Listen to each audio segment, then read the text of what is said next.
Daytona ends tonight. The NASCAR Sprint Cup Series regular season. 26 races to make a case, build a team, and be strong enough to make a run at the championship. It ends tonight because you can't win the title if you're not in a chase.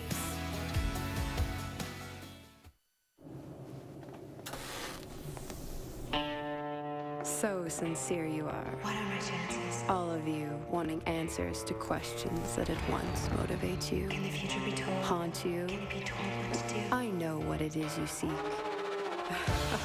So ironic, your chase of a chase. It's cute. Put our game face on, let's go racing. So many stories are in play. Their tapestry is intricate, delicate, Do everything we can to get up front. perfect. For some, the passage is already written.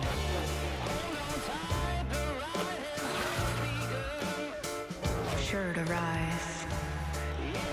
Second for now. Go have some fun, man. Rock and roll. But before my truths of this chase can be given, Other fates are uncertain. answer this for me. What is chasing you?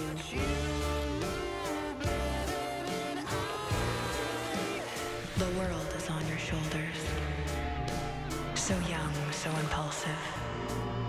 Welcome to the chase, guys. A sage wrestling with uncertainty. Fading fast. Let your fire guide you. We're in the chase. Here is my truth. Your story has not been written. Your fate is not in the cards. Fight! Never quit! Fate is for you to chase.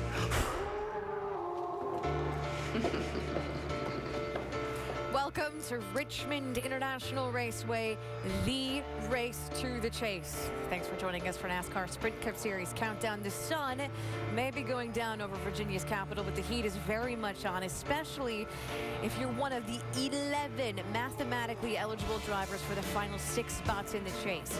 400 laps stand between those drivers and a shot at the Sprint Cup Series trophy. Now, the top 6 in points, they have it easy. Jimmy Johnson, Clint Boyer, Kevin Harvick, Carl Edwards, Kyle Busch, and Matt Kenseth are all a lock for the top 10. Tonight, for them, is about momentum and bonus points. Remember, each regular season win nets a driver 3 bonus points once the points reset after tonight. And then there's, you ready for this list? Dale Earnhardt Jr., Joey Logano, Greg Biffle, Kurt Busch, Jeff Gordon, Casey Kane, Martin Truex Jr., Ryan Newman, Brad Keselowski, Jamie McMurray, and Paul Menard. Now, Kane has an asterisk next to his name because we'll explain this in a bit. So if you include Kane, there are 11 drivers vying for 6 spots. Basically, somebody is not going to be a happy camper when this one ends tonight. Dr. Jerry Punch? Well, Nicole, all year, the aggressive driving style for Kurt Busch has been fun to watch. And last week, a 5th place finish, top 5 finish at Atlanta, allowed you to move into the top 10 on the points. Tonight, Kurt, you got 400 laps with a 6-point lead over Jeff Gordon. And ironically, you guys start 6 feet apart on the front row. So what's the mindset at the start? Do you attack or do you defend? Well, lap 1 isn't where they're going to hand out the points on who gets in the chase. We have 400 laps to do tonight, and we're in this position because we have fast cars. And when you have fast cars, it makes easier decisions for pit road sequences. So we're just going to do our deal, run our race, and stay within Gordon's distance, making sure we keep him behind us. But he can still finish in front of us by a couple spots, and we'll get this Furniture Row Chevy in the chase. Hey, good luck, my friend. Thank you. All right, this should be a classic battle. And speaking of classic battles, it was here 1 year ago that Jeff Gordon battled the other Busch brother right down to the wire to make the chase. Each of these drivers wanted to be a part of the chase. Dale Earnhardt Jr. and Jeff Gordon bring the field to the green. I tell you, he is really struggling. Yeah, I'm just wearing a brakes out, trying to get this thing to turn. Hang on here, you're doing great. We're going to get it fixed. Kyle Busch also in position to claim the other wild card position. Now the yellow flag for race. It's been a handful. We're working on it. We'll just keep going until the race is over and get everything we can out of it. We are ready to race. Who gets the final positions in that group to run for the championship? Crucial moment in his hopes for the chase for Kyle Busch. Go back to the right rear. Go back to the right rear. Got to go back to the right rear. Didn't get a lug nut on. They got to hit it again. Jeff Gordon with a bold and aggressive move to get second place. That was a good run, man. By far the best we've been all night. Checkered flag. Jeff Gordon finishes second. Man, you guys are awesome. And his way into the chase for the NASCAR Sprint Cup. That's how he did it last year. And Jeff and I were just walking by some of his fans, and one of them yelled out, "Whoop him up, Jeff!" Now, will it take that kind of an effort to get yourself in the chase tonight, or something a little bit less than whooping him up tonight? No, there's going to be a lot of whooping, I think, going on. You know, we're going to have to step it up just like we did yesterday. Really proud of this Drive-In Hunger Action Month Chevrolet, you know, for that effort yesterday and just the effort coming in these last 3 weeks, really. You know, we've just been able to step up and elevate up our game with the race cars and how they're handling the adjustments we've been making in the race, the pit stops, you know, me having to step it up on the restarts, and we're going to have a lot more of that tonight. It's going to be crazy. It's going to be intense. I got to say a big thanks to all the fans out there, whether it's Facebook, Twitter, or just fans here at the track. I mean, I've had so much support coming into this weekend and after the pole last night. That feels awesome, and I'm so excited. This team's excited to go get this green flag and see what we can do. Jeff Gordon has only missed the chase one time, and he plans to keep it that way tonight. Nicole? Got to give that 2-4 team credit. When the pressure is on, they step it up. They did it last year, and they did it so far this weekend. And check out, we can see that sitting car right from our home. It's the Quicken Loans ESPN Pit Studio. Hello, I am Nicole Briscoe alongside Rusty Wallace, Brad Doherty, and Ray Evernham. This night really is just all about who is in and who is out.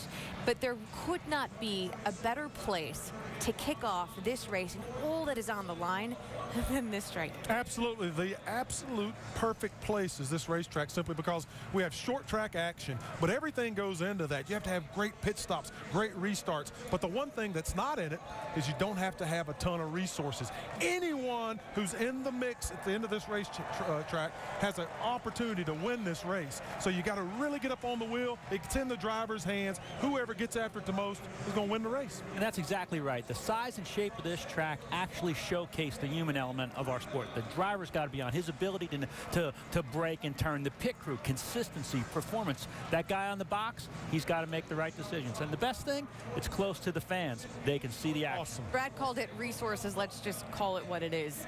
It's money. Money. Money is not going to beat you here. Money. A mistake or an accident can. Cue the Nationwide Insurance danger zone, because history says turn 2 is most likely to bite. Since 1990, that's where we've seen 74 accidents in turn 2. But ironically, Ardub, that's where you say the drivers need to make their move. That's where they need to strike.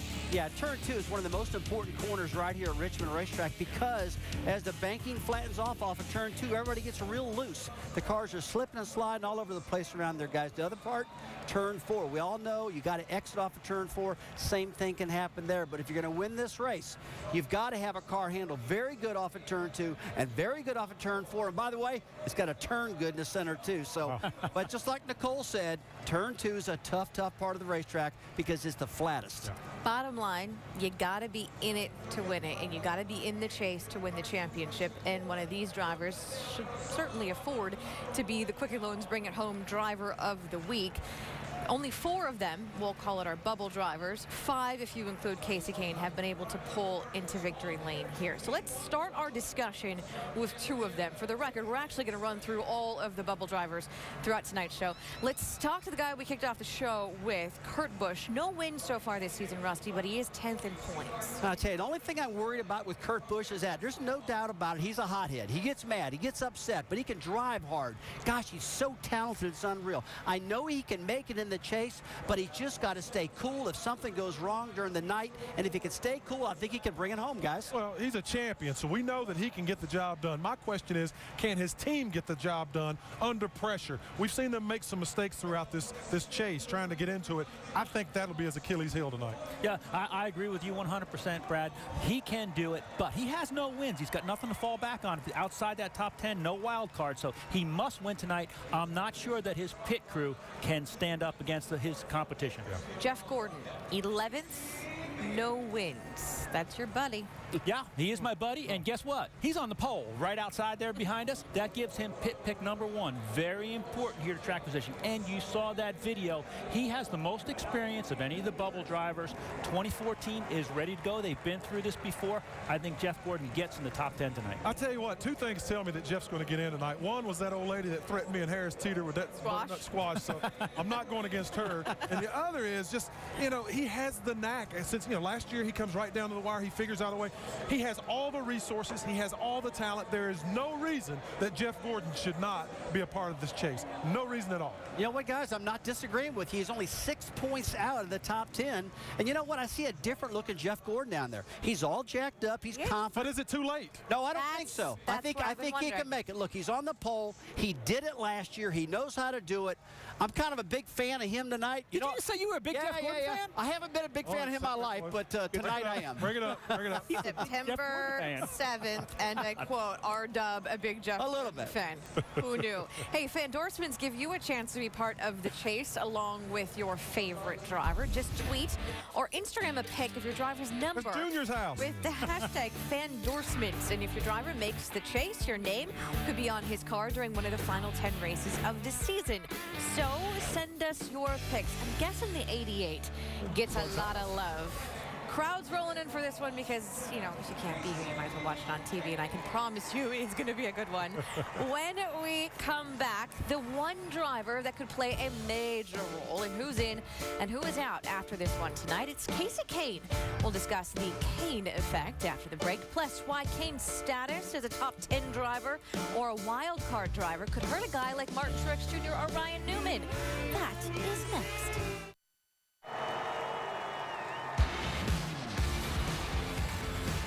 ESPN's coverage of the NASCAR Countdown on ABC, brought to you by Nationwide Insurance. Nationwide is on your side. Welcome back to Richmond International Raceway as we get you ready for the Federated Auto Parts 400.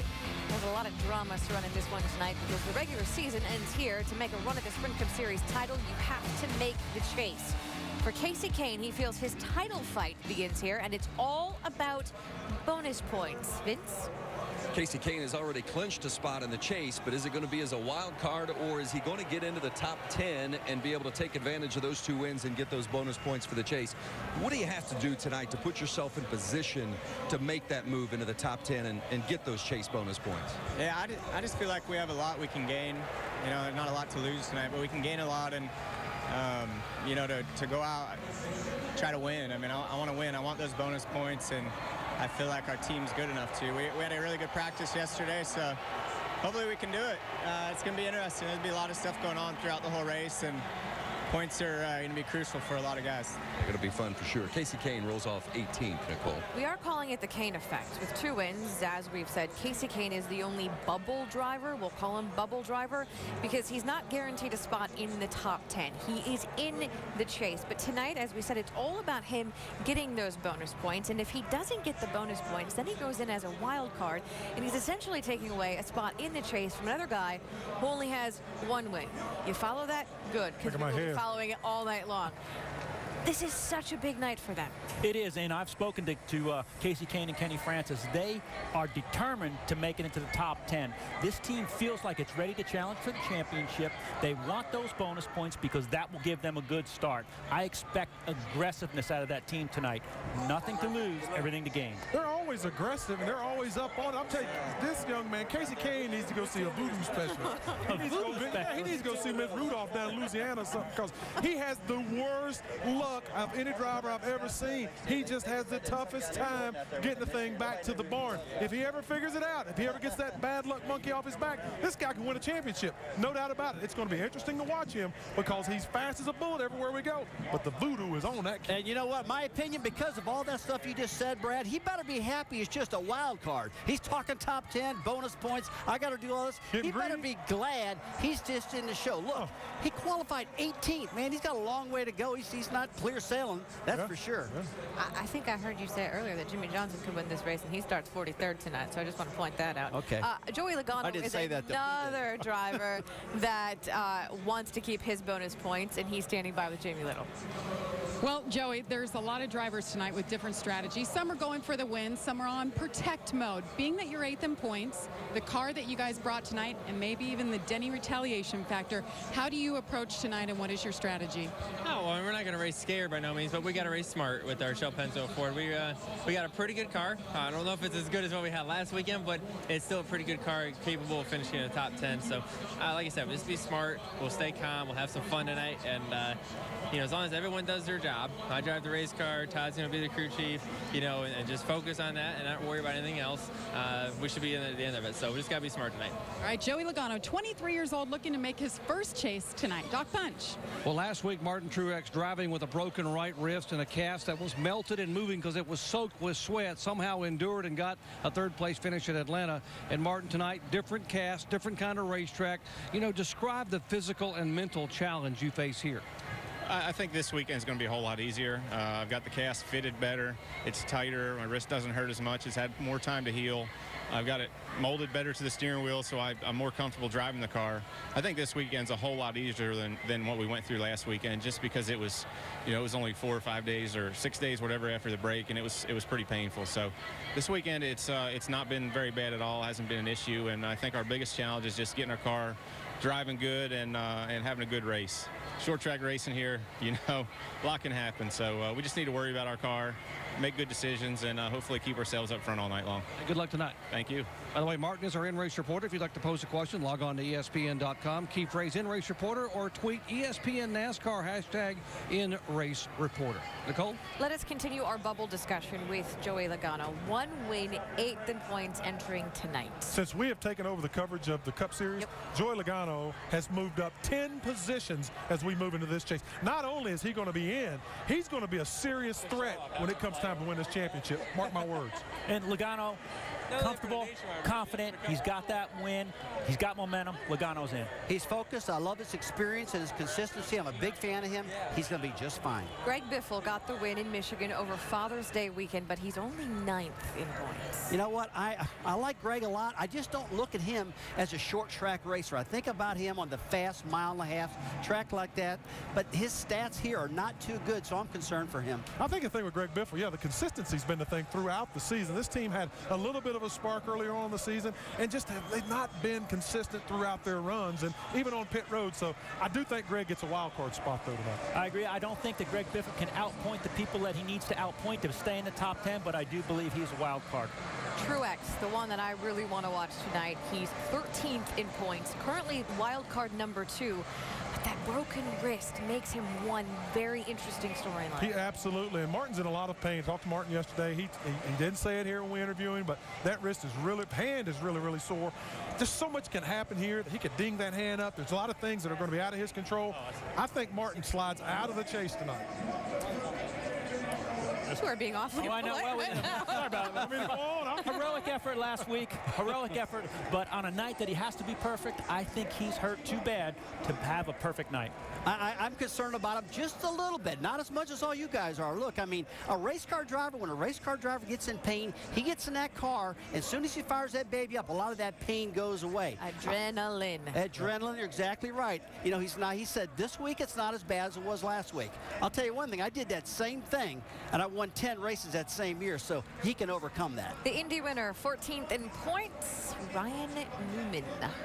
Your buddy. Well, this is where I think that this chase, this part of it, Ryan Newman is only 5 points behind Martin Truex. Again, saying he has a great finishing average here. Martin Truex is hurt just a little bit too good or to have a good night. Yeah, I don't like where Ryan's starting. I hate that he qualified 24th, but I'm going to tell you what, Ryan Newman is an excellent short track driver, and when the heat is on, I think that Ryan can get it done. I think Ryan Newman makes it to the chase. Ryan Newman is a fantastic driver, one of the best out there, won the Brickyard 400, just talented beyond words, but he's starting too far back in my opinion, 24th, and he's too far back in the points.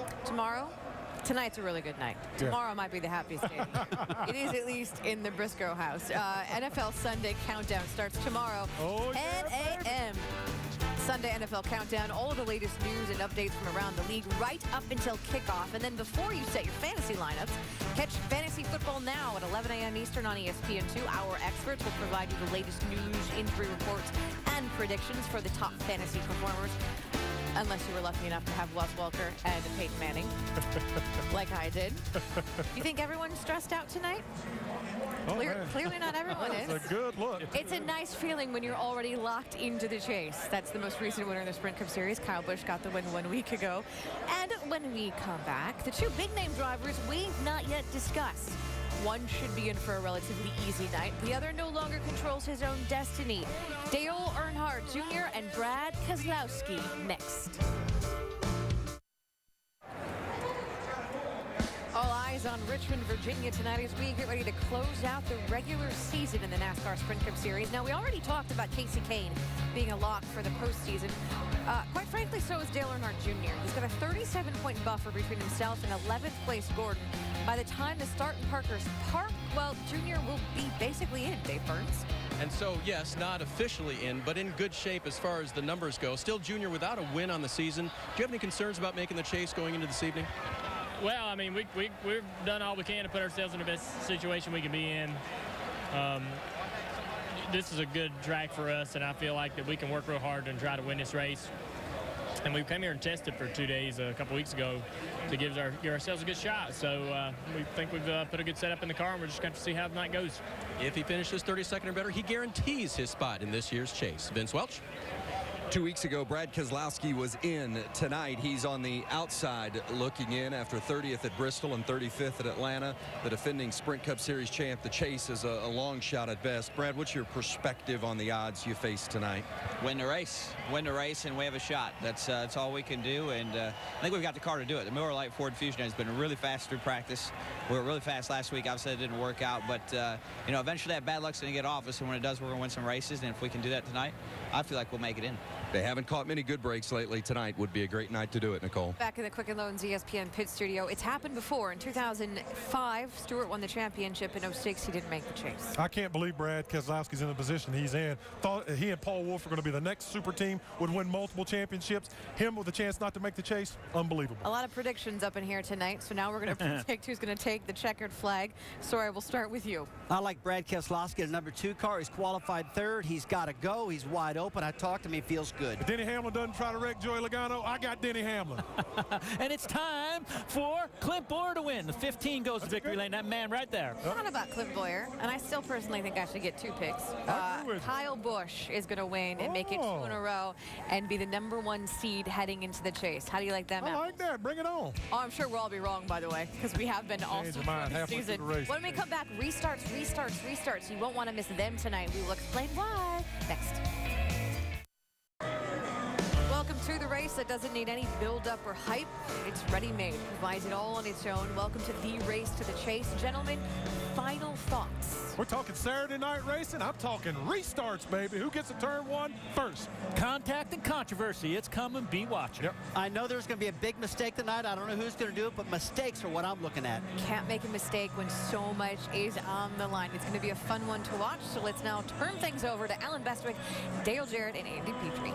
Nicole, thanks. Going to be a fun night indeed. And Dale and Andy, you've both been a part of these big championship moments and won championships in your career. For the drivers and the crew members, what's it like? Well, it's big drama here tonight. A lot of pressure on these drivers and teams to perform. And if you want a chance to be a part of this chase, you have to make sure that you don't make any mistakes. You have to manage all of that energy that you have inside you right now. This is what you pointed towards, this race, this opportunity when this season started. Yeah, for a lot of guys, it's just go out and win the race. Not a lot of pressure, the guys that are locked in the chase. But for the bubble guys, this is a very, very important race. A ton of pressure, and the crew chiefs and the crews are feeling it right now. A lot of nerves, a lot of interesting moments, and a story that will change throughout the night as circumstances dictate. 1 minute you'll be in, 1 minute you'll be out. An entire season's worth of work appears to slip away. Then it'll come back your way. It's going to be fun to follow it throughout the night.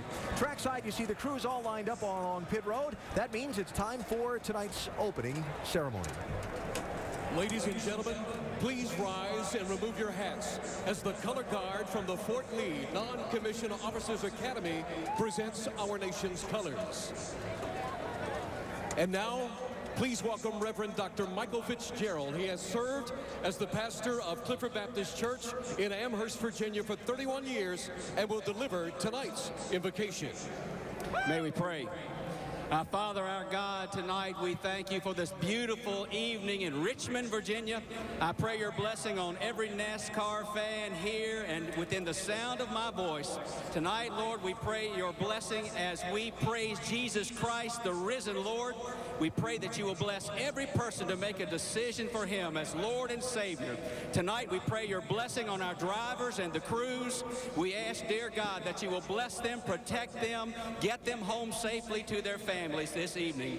We ask your blessing on the military personnel in the States and around the world as they protect our sacred freedoms. Bless them, protect them. We give you this evening, Father, thank you for loving us. Thank you for the grace of Jesus Christ. And we make our prayer in his mighty, matchless name. Amen. Please remain standing for the playing of our national anthem, to be performed by the 29th Division Band of the Virginia Army National Guard, based in Clifton Forge, Virginia.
And now for the drivers involved in that bubble scenario tonight where the championship is concerned, that process of managing the emotions really steps up as they get ready to buckle aboard the car and get ready to go racing.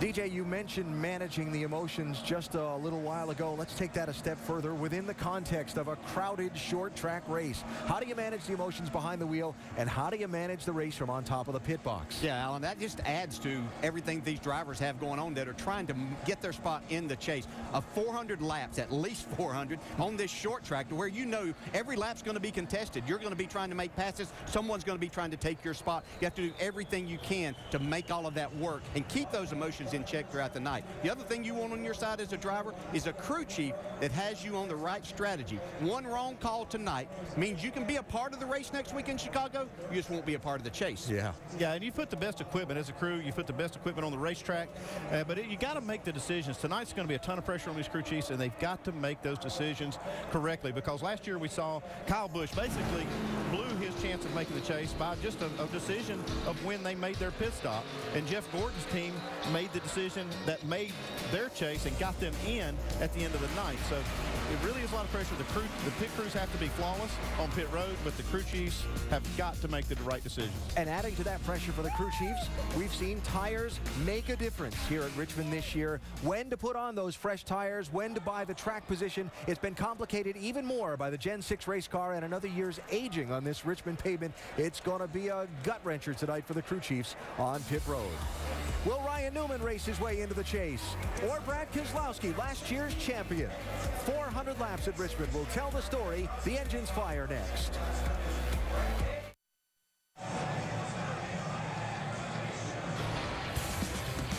ESPN's coverage of the NASCAR Sprint Cup Series on ABC. Brought to you by Nationwide Insurance. Nationwide is on your side. KFC. The amazing taste of KFC original recipe. Now available without the bones. Today tastes so good. And Spiriva Handyhaler Tiotropium Bromide Inhalation Powder. The live scene at Richmond International Raceway. The drivers being counted down to that moment when they'll fire the engines and go racing tonight. 5 times in 9 years of the chase format, someone's raced their way in from the outside in this final race. Who do you like tonight? The man starting on the pole. Jeff Gordon came here with a purpose. What I've seen the last few weeks, they've had fast cars just not closing the deal. They closed the deal tonight. And if someone gets in, somebody's going to fall out. Yeah, I think Greg Biffle might be the one, even though he has a win. He's the one that's vulnerable tonight. Not very good in practice unless they've made some changes that get them back in this. So we'll see how it plays out. In the 26th race of the season, 400 laps tonight here at Richmond International Raceway. Great crowd has gathered. The weather simply perfect. And right now, it's time to get this race underway as we go trackside.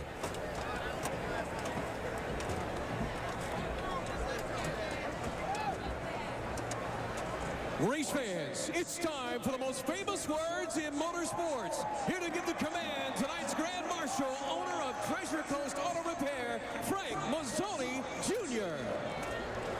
Drivers, start your engines.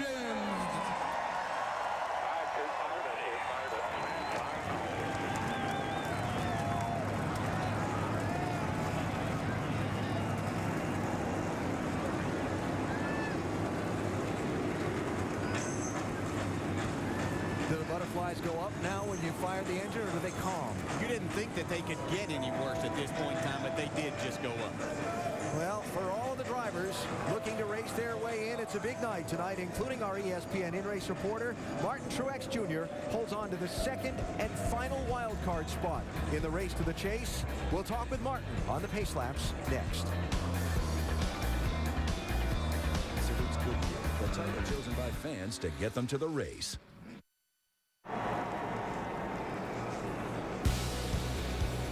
77 degrees in Virginia's capital city. The Richmond International Raceway all lit up for tonight's 400-lapper for the NASCAR Sprint Cup Series. The final race to determine who makes the chase. With updates on some of the major players in that fight, we start with Jamie Little. Well, Alan, 1 year ago, Jeff Gordon entered this race hoping for a wild card. But the car he had was so bad, he counted himself out early. But this team never gave up. They fought back to finish second and make the chase. Tonight, they find themselves on the outside looking in once again. The difference is they're starting on the pole with the car they told me they feel can win this race and make the chase once again. Vince Welch? For Casey Kane to move from a wild card spot to the top 10 in points, he needs some of those in front of him to stumble. Kane and crew chief Kenny Francis say when those stumbles occur, it's their job to be ready and in position to capitalize. And if they do, it could mean 6 bonus points to start the chase. Jerry Punch? There's no doubt that Kurt Busch has the talent to be able to get into this year's chase and maybe even win tonight's race. But does he have the patience on the track and the pit crew off the track to keep him letting that slip away? Tremendous pressure on him and this team tonight. How will they respond? Here's Dave Burns. Win and he's in. When Ryan Newman won Indianapolis, he set himself up for tonight. Unable to point his way in since then, a second win this evening is his best chance at making his 5th chase in the class of 2013. Tough part is he starts 24th. Alan? Dave, thanks. Our ESPN in-race reporter tonight, Martin Truex Jr. could race his way into the top 10 on points, could get a wild card with his big win at Sonoma, or he could fall out of the championship group altogether. You see him there indexing the steering wheel down on the inside of the racetrack, and he'll scurry back up to his starting position, which is 11th on the grid. Hey, Martin, Dale Jarrett with ESPN. We appreciate you talking with us tonight. You good for a couple of questions now?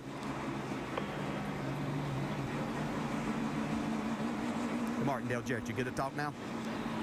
Dale? Hey, Martin, our first question comes from a mailbag, and Matt from Canton, Ohio asks, do you want to know where the other bubble drivers are at all times, or do you just want to run your own race? I think it's important for us to just run our own race, especially at least till, you know, the last little part of the race there. You know, if it comes down to us not having the car the night we want, and you know, having a battle at the end, I'd like to know what's going on. But up until then, I think a lot can happen. We just need to focus on our deal, work on our race car, trying to get it up front. Hey, Martin, I know you're probably thinking you got in the car and you're finished talking about your injury, but what a great effort you made last week, and it was because of that great effort that you're in this position still to get that wild card or something even better. I have to believe this short track's going to be difficult, though. Can you tell our fans how you put an injury out of your mind and go run 400 laps and do the job you have to do here tonight? Last week it was definitely a lot tougher than I think tonight's going to be.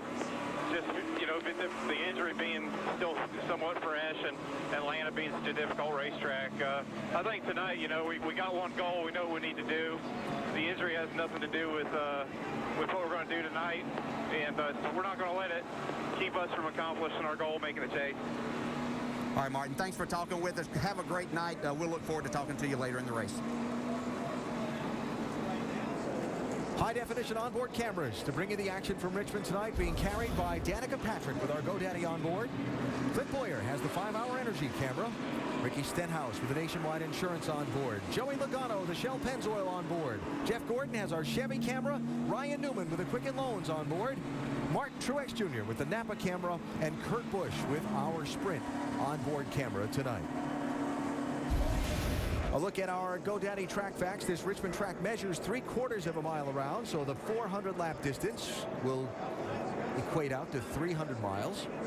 I don't know that there's a perfect racetrack, but this is pretty close to it if you talk to most drivers. A lot of fun, just the right amount of banking, and as you said, at least 400 laps here tonight.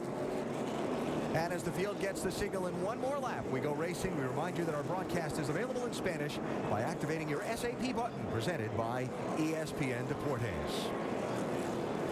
So for many of these drivers, they've worked an entire season to have it come down to one race tonight, because a lot of folks will consider that if you don't make the chase for the Sprint Cup, your season's not been a success. There's a little bit of pressure to have it all come down to one night. Yeah, and every race is pressure-packed, but this race tonight, for those drivers and teams that are trying to get in, they know that they can't make any mistakes. There is more pressure than trying to win the Daytona 500 or anything, or really even sometimes winning the championship, because if you don't get it done tonight, you don't have that opportunity. Yeah, this might be one of the most competitive fields we've seen for these last spots, and I don't ever remember feeling as much tension in the garage as I felt this week. Already qualified for the championship, but fun to watch tonight. Jimmy Johnson, the 5-time champ, missed practice and qualifying yesterday after the birth of his second daughter that happened at 2 a.m. yesterday morning. Jimmy here to race after Regan Smith qualified his car, so he drops to the back and starts without a lap of practice. The race to the chase at Richmond is green.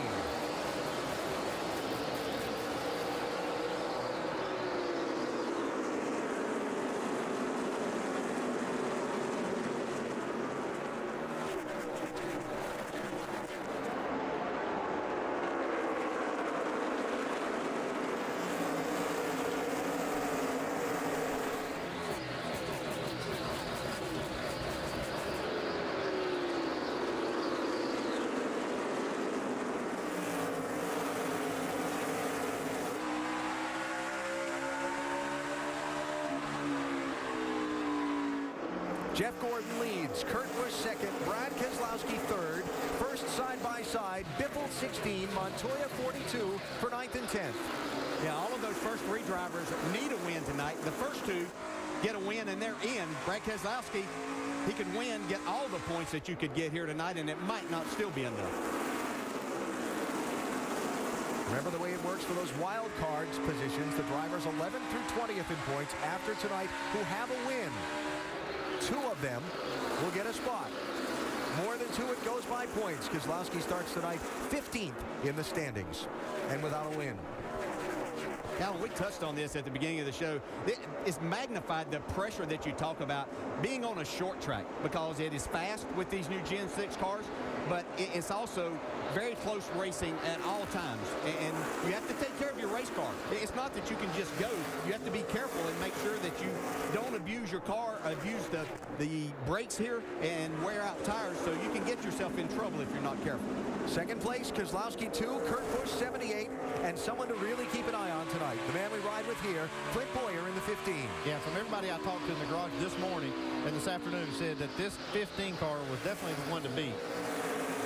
When you look at all the race runs that they made and all the laps, it looked like Clint Boyer was the man.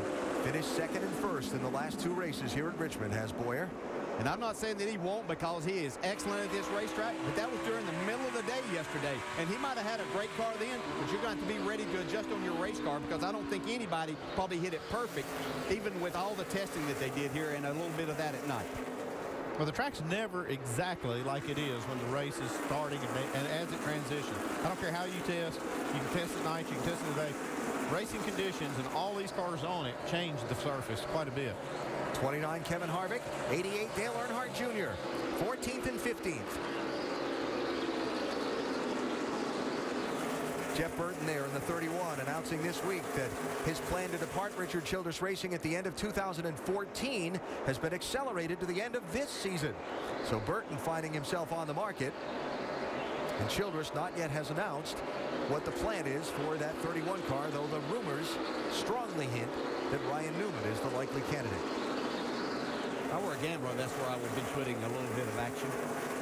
That would happen. See Dale Jr. there losing a couple of spots. Really couldn't get his car down. I couldn't tell if he was trying to work in that high lane a little bit. We saw some of that last night from Matt Kenseth in the nationwide race. I think I would expect that that may happen, but it'll probably be after they get more laps on the tires. He's just not very happy with his race car and wanted to make sure that he didn't take a chance of trying to squeeze in a hole that might create some contact here. You don't need that early on. Dale Jr.'s in a position not to be taking. Yeah, that's what I was just going to say. He's just got to play it conservative tonight. Make sure. Just gets it to the finish. He's going to have a place in the championship. Jeff Gordon has led all the laps so far. Brad Keselowski is creeping in on him from behind. We're back to Richmond after this message and a word from your ABC station. Race fans, think you know something about speed? Buckle your seatbelts and play AT&T's Fastest Driver Challenge. Text FAST to 34763 and predict who'll have the fastest times in tonight's race. Brought to you by the nation's fastest 4G LTE network, AT&T. Rethink possible. From the leader, Jeff Gordon, back to second place, Brad Keselowski after 17 laps tonight at Richmond. There's the gap.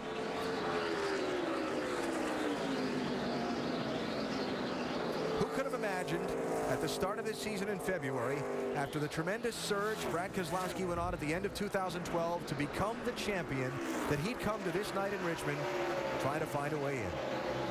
And we certainly didn't expect it, but the team went through a lot of things. I mean, they changed manufacturers. The car's completely different. A lot of things they incorporated into their cars last year are incorporated into this new Gen 6 car. So everybody kind of had a lot of the stuff that they were doing to make them so good. And then you can't discount everything that goes along with being the champion. All the commitments and things that you're not careful and don't know how to handle it, you can wear yourself thin. And I speak from experience on that. I know how that went through, and I think if you talk to a lot of other champions, they went through that too, maybe the first time. Yeah, but there's another effect. This is what I don't understand.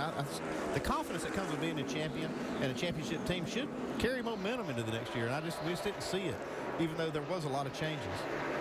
So Joey Logano's been working on Denny Hamlin, 22 and 11, for probably 10 laps now. And of course, a bit of history between these two earlier this season.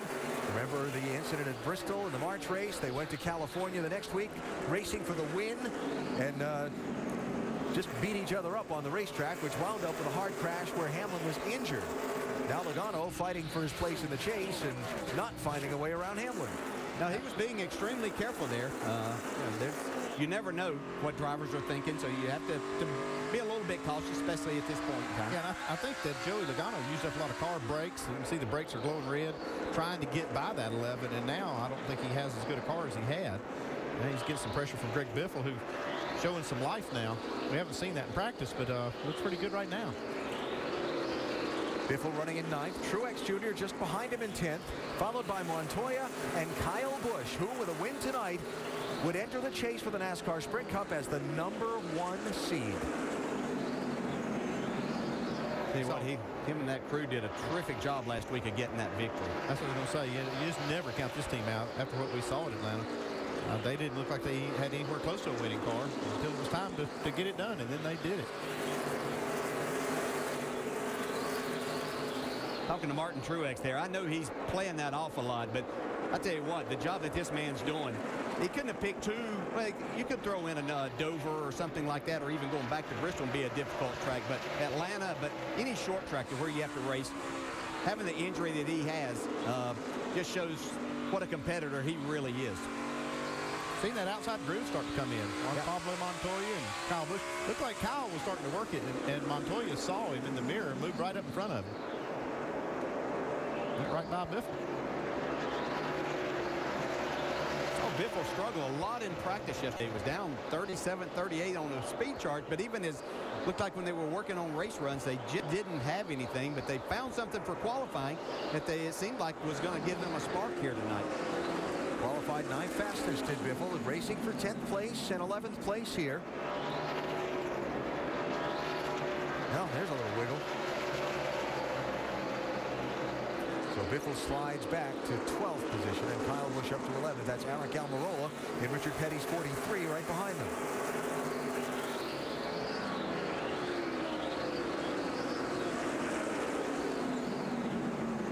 Leader catching the tail end of the field now, Jeff Gordon, with Brad Keselowski closing behind him and about to get into some pretty heavy lap traffic. And that lap traffic could play a big part tonight before this race is over in any number of ways, with lead changes, with things that affect possibility even causing accidents, things that you encounter a lot here. And Jeff Gordon has a fast race car, but he's going to have to be careful around some of this. That spot right there, what Rusty was talking about, down in the Quicken Loans ESPN pit studio during NASCAR Countdown, how the banking on the outside lane to turn 2 just falls away and can make it kind of hard to finish a pass. And you need all the racetrack that you can to really carry the speed off of there to make a pass, and you can get yourself in trouble if you're not careful. Kurt Busch has slipped back to 4th place. Make sure you got your fans on, getting a little bit of rotor glow getting into 3. We're struggling pretty bad, Joe. Got no turn in the center, no grip coming above, no forward bite, tight to center. And what makes you do as drivers is try to overcome that by changing something, drive it in the corner a little bit harder, whatever it takes to try to overcome the weakness that you have. And it can take its toll. And that's why I've always been on my driver here at Richmond, watching those brakes. And if there's any more color in mine or our car than there is in other ones, I would always tell the driver that was really good information. Yeah, I mentioned yesterday in practice, Kurt Busch drives a little different line than a lot of others. He won't arc it into the corner quite as much. He drives it in straight. Needs that car to turn in the center. If it's not turning for him, then he has to apply more brake and keep more brake there, which can create an issue for you if you're not careful. So Kurt Busch running in 4th position, his lead starting the night, and his hold on a position in the top 10 was just 6 points over Jeff Gordon. As they run right now, Gordon is the leader, and Kurt Busch is back in the number 4 spot.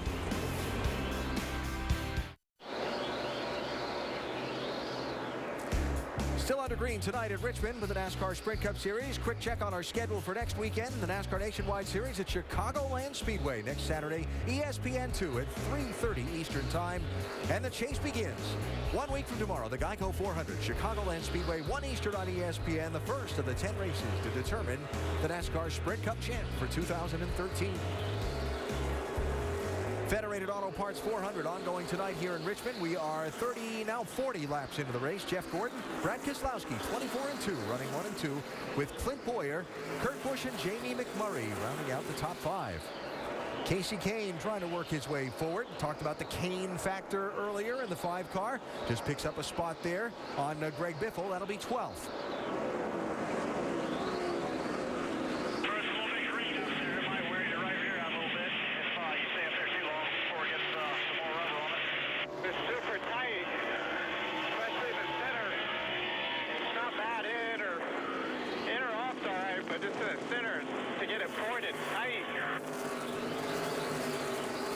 Yeah, what he's talking about, he was up there about a lane and a half up, making some good time. He was actually the fastest car on the racetrack for a few laps, but I think they're worried about that green racetrack wearing the right rear tire too much in this early part of the race. I think once it gets rubber down, that'll be a good place to make some time. Vince is covering the Kane pit for us tonight. Yeah, that radio came a little bit earlier in the run. Actually, about 10 laps ago, Casey came on and said, it's starting to turn better in the center. He said, I like where it's at now. It just took us too long to get there. All right, Vince, thanks. Kane has just gotten by Joey Logano to pick up a spot. That'll be the 11th place for Kane, and kick Logano, who started 8th, back to 12th. Yeah, that's a balance that a driver is going to have to decide here tonight. They can probably make that car turn better earlier, but is it going to get too loose, too free at the end of a run, and you give up a lot of time then?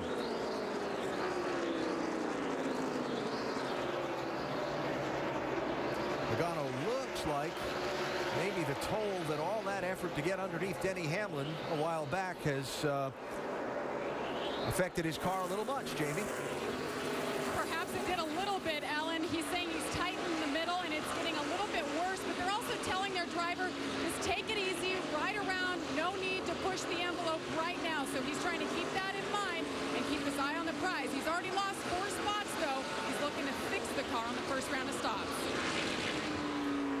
All right, Jamie Logano started the night just 16 positions to the good, 16 points to the good as far as being inside the top 10. Of course, Joey does have that win at Michigan International Speedway in August to fall back on a wild card. But again, that's very fluid as the night goes on. Yeah, and as a driver right now, you're wanting to be easy. You know, you don't want to put yourself in a bad position.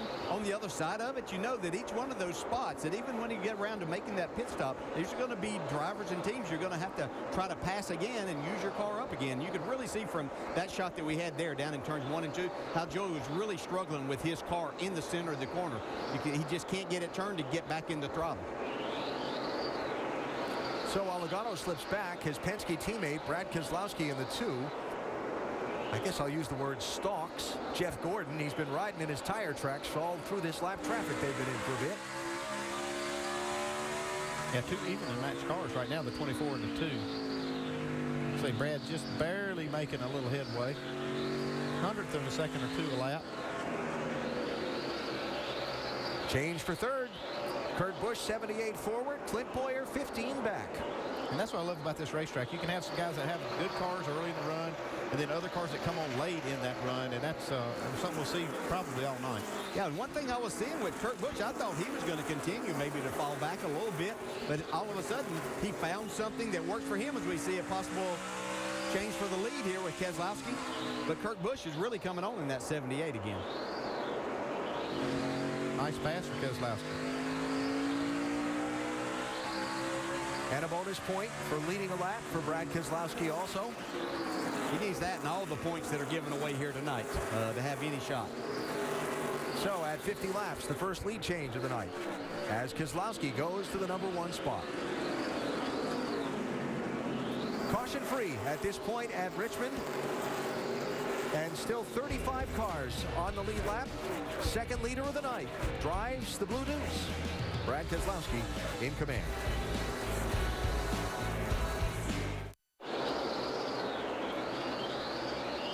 New picture at the front of the pack at the NASCAR Sprint Cup Series race at Richmond International Raceway. Brad Keselowski in the 2, the leader. You saw that before the break. New second place car, 78, Kurt Busch, who seems to have come alive. And he just went by Jeff Gordon, who seems to be fading. Yeah, looks like Gordon might have run his car a little bit hard there at the beginning. Got one of the tires maybe heated up a little bit too much, falling back.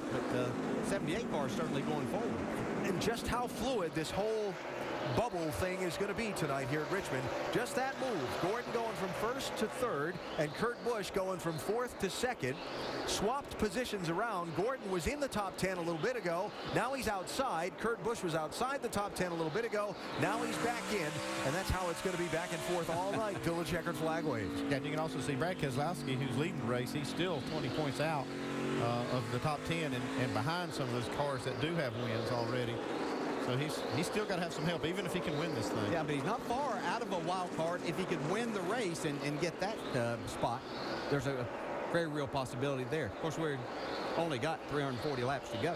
I'm just going to ask, from your experience behind the wheel, those wins come easily, right? Oh, absolutely. Especially on these short tracks where everybody's a great, not everybody can drive at the 1.5 miles or the Daytonas and Talladegas, but everybody here was a good short track racer at some time. That's kind of how they got here. Yeah. And I've run some bull rings in my time, and it takes a lot of discipline. Is this a track that takes that too? It's kind of in between a short track and a bigger racetrack. Yeah, it does take that. You have a lot of speed, and just the things you were pointing out a while ago about taking care of your brakes and telling your driver when you were a crew chief, making sure that they didn't abuse that early on. It's easy to do that, and it does take a lot of discipline because there's a lot of things. You can run the tires off of it. You can run your car out of brakes and get yourself in bad spots. So it does take that discipline. So beginning to fall as Jamie McMurray's gone by. Clint Boyer's gone by. Matt Kenseth they've all gone by Jeff Gordon. Saw a little bit of this last year from Gordon also. Yep. Got a lap down early in the race, came back to finish second and raced his way into the chase. Check on a couple things, the bubble drivers, if you will, as we go up to speed with Nationwide Insurance. Vince, you're first. Well, we'll start with the defending Sprint Cup Series champion, Brad Keselowski. You heard him tell us in the pre-race, we know we've got to win to have any chance at all. He's currently the leader, and crew chief Paul Wolf said, this is the best car we've ever brought to Richmond. We've got a car that can win. Doc, back behind him now the 78 car of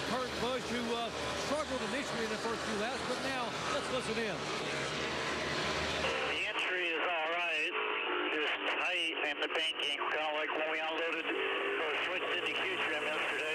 Light's hanging on, but that's just not good from the get-go.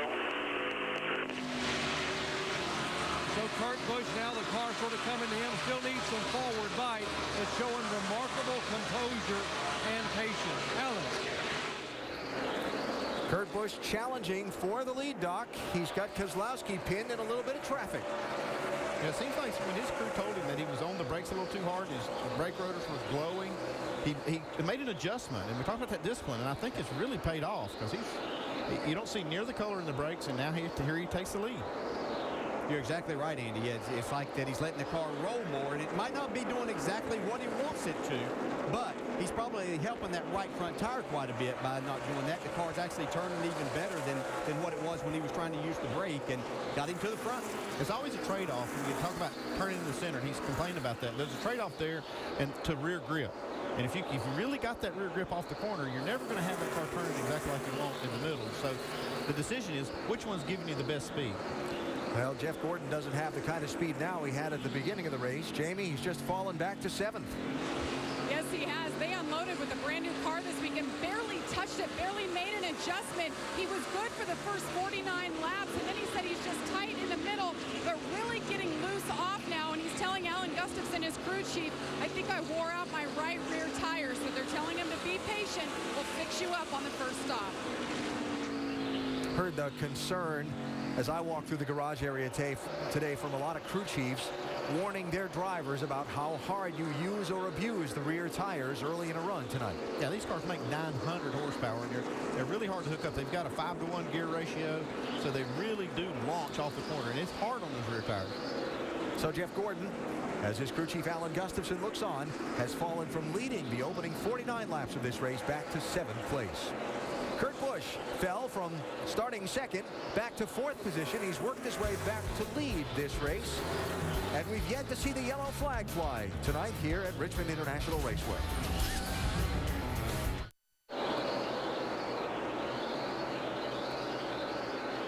Back live, Richmond International Raceway. Already approaching the 1/4 mark of tonight's race without yet seeing the yellow flag. 3 different drivers have been out in front. Kurt Busch, the latest. He has an advantage of about a second on this fight for 2nd place. Jimmy McMurray in this one car. We've seen a lot of improvement out of this race team. But, it's always we focus on these others, and here comes somebody that you weren't even thinking about that really hasn't been up for too many wins or up towards the front for a lot of the year. But nice to see it happening for Jamie.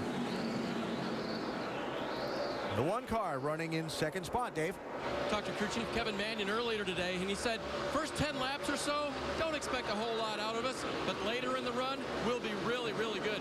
Here's the proof. He started 7th, has worked his way up to that runner-up spot. Yeah, I guess Bono knew his car well, didn't he, Dave? I'm impressed. Yeah. Because it's exactly what he has, is a really good long-run car. So McMurray 2nd, Keselowski back to 3rd, challenged there by the red 20, Matt Kenseth. And not really offering much of a challenge as Matt's going to go on by and pick up that spot. During this last stretch of green flag racing, Kurt Busch put Jimmy Johnson a lap down. Remember, Johnson starting at the back, not having turned a lap in this car yet this week. Birth of his 2nd daughter, he and wife Chandra welcoming a little girl at 2:02 in the morning yesterday.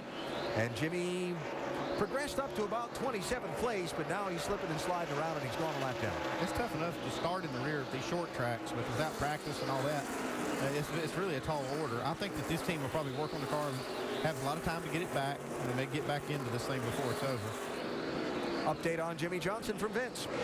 Yeah, in fact, this is the first time in Jimmy's career that he's ever started a race and had not run the car at all during the course of a weekend. He, as a driver, had not turned a single lap. The big problem for them, of course, is not that, because they've got plenty of experience between Jimmy and Chad. The issue is that their car is just too tight through the middle. He cannot get on the throttle the way he needs. Changes much needed coming at this first stop for Chad Knaus and Jimmy Johnson. Yeah, that tightness is something that you'll find happens here more than anywhere else. They practice in the heat of the day, as they did yesterday afternoon, and you have to make just a good guesstimation as to exactly what's going to happen. And they've raced here a lot, but you'll let yourself get tricked into what that race car did yesterday. You see Casey Kane get boxed in right there, or actually kind of boxed out by Jimmy Johnson, and guessed wrong on which lane was going to open up. Exactly. Yeah. But that's why we're hearing about so many cars that are tight because of that practice session yesterday. So Jimmy Johnson struggling. There's Casey Kane running in 11th position. Really struggling in this opening quarter of the race is Joey Logano. Logano started the night 8th in points, 16 points to the good. He took the green flag in the number 8 position, and he finds himself back in 25th right now. Yes, no rear tires left. Copy that, man. Nice and smooth. What you have there, no, it's fine. You do what you got. Roger Penske, the last voice in there, offering some encouragement. It's a long night. This team's been awfully good lately. They can just hang in there. They can get it straightened back out. What's the latest, Jamie? Well, Joey continuing on the radio just saying, I have no rear tires, no front tires. I don't know why it's gone so terrible. So they're just telling him, hang on, we'll get you fixed up. And probably the last thing the driver really wants to hear. He knows he needs to hear it and understand it, but hang on. Yeah. Yeah, and a lot of times you get these things so tight, as we were talking about, and in doing that and trying to run, we saw him up trying to pass Denny Hamlin for 6th early on, but in doing that and trying to make speed, you'll burn the rear tires off the thing, and you try to slide, try to carry more speed, and the front's just not doing his job. I think Jimmy Johnson is really bad. And what you have here are a couple of cars, lap cars, who pitted under the green with fresh tires. 33, just leaving the picture at the bottom, Tony Raines. 87, Joe Nemechek. 95, Reed Sorensen. They've been on and off pit road under the green. Those fresher tires, they're tearing up through this pack, while some of these other guys, like Truex 56, are just slipping and sliding around and hanging on. Kyle Busch picks up 4th from Brad Keselowski. Yeah, he has an outstanding record at this racetrack. Certainly somebody we'll keep an eye on throughout this night, and trying to go win a race and 3 more bonus points and be the championship leader whenever they head to Chicago next week. Brad Keselowski also talking about similar things as his teammate Logano. Yeah, just getting killed on long run speed here. Kara got tires too early. A little disappointed in it. Mostly drive off like the Nationwide car. Yeah, now it's the work car. I'm getting beat in the middle. Just really losing all my grip compared to these guys. And just for a frame of reference, he's about 3 seconds off of his fastest lap from the beginning of the race. And there's Joey Logano going down 1 lap. Let's pit. Gonna pit this time. Pitting this time. Todd Gordon making a call. Yeah, that's time to do it. I mean, if it's going away, it's right here next to green flag stops. Just get in here and let's get this thing, try to get it straightened out. Easy, nice and smooth. Logano not alone on the pit lane, Vince. No, Jimmy Johnson reporting that he felt like he had a problem with the right front, so he came in a little bit ahead of when they needed to. Obviously, chassis adjustments, air pressure adjustment, 4 tires, and Sunoco fuel for Jimmy. Jamie? No drive off, no grip at all. We need to fix it. You see the adjustment right there, the wrench in the right rear side. That's a track bar adjustment. 4 sticker tires. They'll fill them up with Sunoco fuel and hope this helps. And now that the first moves have been made to pit road for fresh tires, the rush will be on in these next several laps. Dave? There is the 31 of Jeff Burton on pit road right now. His car was a little bit tight in the middle, a little bit loose off. Jeff having a good run. He was in the 12th position when cars started pitting. Jamie? Clint Boyer started this night 4th, got really loose in was his main problem. Chassis adjustment and 4 tires as well. The 5 of Casey Kane already locked into the chase, but is it wild card or top 10? He said the back is not tight, but he feels like he's losing the nose of the car. So they made a chassis adjustment and air pressure. Jamie? Jeff Gordon started on pole at 49 laps. Track bar adjustment there. Air pressure adjustment was already made. 4 sticker tires. They'll fill them up in the number 1 pit box. Let's go back to Vince. Brad pressure adjustment and 4 tires for the 2 car. Pretty good race for the lead in the right box. Kurt Busch, Jamie McMurray, Matt Kenseth, while Greg Biffle pitched. Jamie. Greg Biffle loose as well, hoping for a top 15 tonight to clinch that spot in the chase. Saying the car has just been loose. They're not sure what else to expect. Made a chassis adjustment and 4 tires.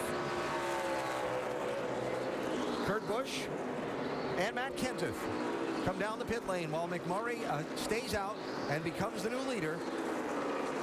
Here's Kurt, Doc.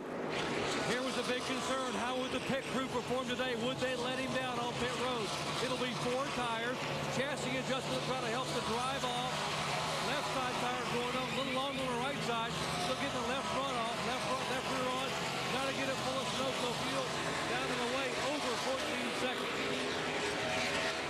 Jamie McMurray gives up the lead he inherited. He said, I need a little help turning and I need a little drive off. So they will make an air pressure adjustment for Jamie. No wrench so far going in the rear windows.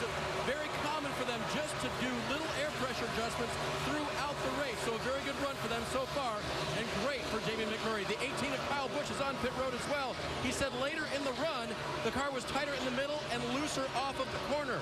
He gave up 5th position to pit. Ryan Newman, still trying for a spot in the chase, has received a chassis adjustment for his car, 4 tires and Sunoco fuel. He said, I'm fighting forward drive. You gotta help me with that. So that runs the cycle of pit stops through, and Brad Keselowski is going to be the new leader of this race. That fight you're watching is for 3rd place between McMurray and Kurt Busch.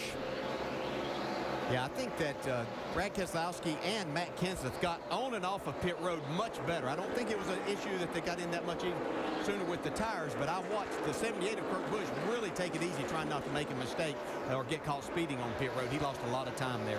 Jimmy Johnson did get caught speeding on pit road. Penalty for the 48. He had to come back for a pass-through penalty. So caution free through the first quarter of the distance tonight here at Richmond. And after a cycle of green flag pit stops, Brad Keselowski holds the lead. The action's hot in Richmond tonight. We're back after this from your ABC station. Back live at Richmond International Raceway, the NASCAR Sprint Cup Series 400 lapper tonight. With a new leader, Matt Kenseth has just gone by Brad Keselowski and taken the #1 spot. Kenseth, 5 wins this year. Looking for a 6th, looking to establish himself as the overwhelming, I should never say overwhelming, correction, as the favorite going into the chase. And this pass for the lead was not much of a contest. No, it wasn't. Did it on the outside. We saw him last night in the nationwide race. Was the first one to kind of get up and try that outside and making it work here tonight. So Kenseth leading for the first time tonight. Keselowski has just given up 2nd place. Kurt Busch has gone back by the Blue Deuce.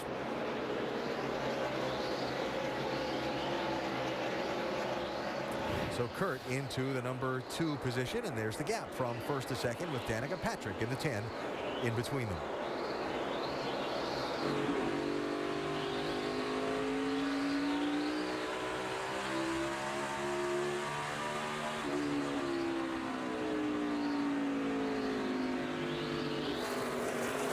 Now, in this first long run of the race, Joey Logano slipped way, way, way back as we check a race for the lead.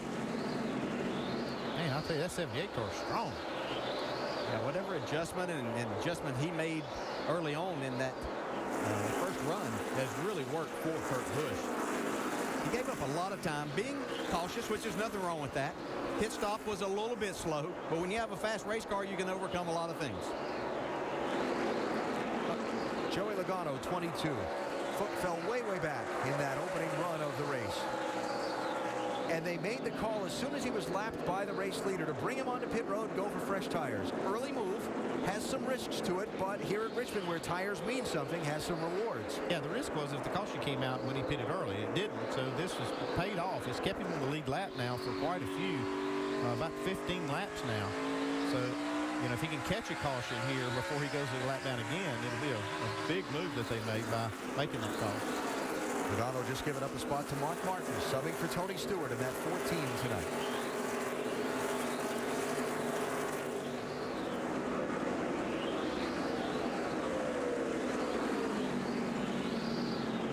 So Kurt Busch stretching out the lead just a little bit as Jamie McMurray in the one, who remember pitted later than a lot of other guys, so he was out there on older tires. Now he's on a few lap fresher tires, and he's picking his way back through.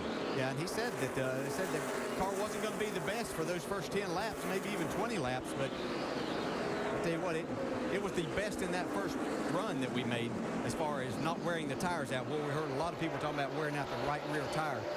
This one car was still going strong at the end of that run. How about McMurray, Dave? Well, the other thing for Jamie this weekend is for the first time in a long time, he ran the Nationwide Series race last night right here and had a top 10 finish. Kevin Mannion thinks that would pay off in Jamie's confidence this evening, and also basically on the same tire and the same short track type of chassis that they ran last night. He felt like he'd have an advantage on the field, and so far he's shown really, really well. And Dave, when you look at that one car, you could say it's appropriate that he's flying. I see what you did. Yeah, well, you know. I love that sponsor. Passing Ryan Truex in the 51 to put Truex second lap down. Final night for James Finch's ownership of that 51 team, taken over by Harry Scott tomorrow. Yeah, I went down to the garage to try to congratulate James on a great career and all that. He wasn't even here. Really, James? You're not going to come to the last race? Got an early start on it? Yeah, I guess. No. A great character, a great, been a great friend of this sport, a great supporter of the sport, and always good to have James around the racetrack. Yeah, we hope he comes back and at least visits with us some. He will, I promise you. I'll go visit him. That's a good idea.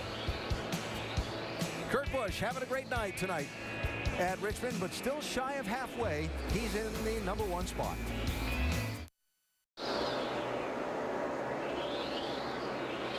The Federated Auto Parts 400 for the NASCAR Sprint Cup Series going on tonight at Richmond International Raceway. A beautiful 72 degrees outside right now. And the fans watching a race that has yet to see a caution flag and is being led by Kurt Busch. Time for unlimited access to the NASCAR Sprint Cup Series with NASCAR Mobile 13 and unlimited talk, text, and data on the Sprint Network. Fastest 4-tire stop in that opening round of pit stops. Clint Boyer's team getting it done the quickest. Get unlimited access to NASCAR with the NASCAR Mobile 13 app. Join the family with the unlimited My Way plan, guaranteed for life and only from Sprint. See sprint.com/speed for details. Race leader dealing with a wee bit of lap traffic. You think? Yeah. Watch this. He's still going, but see, he's got a tire mark on the, his left rear tire's marked up a little bit. This is close. Both sides. Holy cow. I'd say when you're the race leader and you go into the corner with a lap car to your outside, you're not necessarily expecting someone to show up on your left door. He'd come up on the 38 and the 55 running side by side. The 38 then got ahead and got kind of close after that, though. That's just awesome.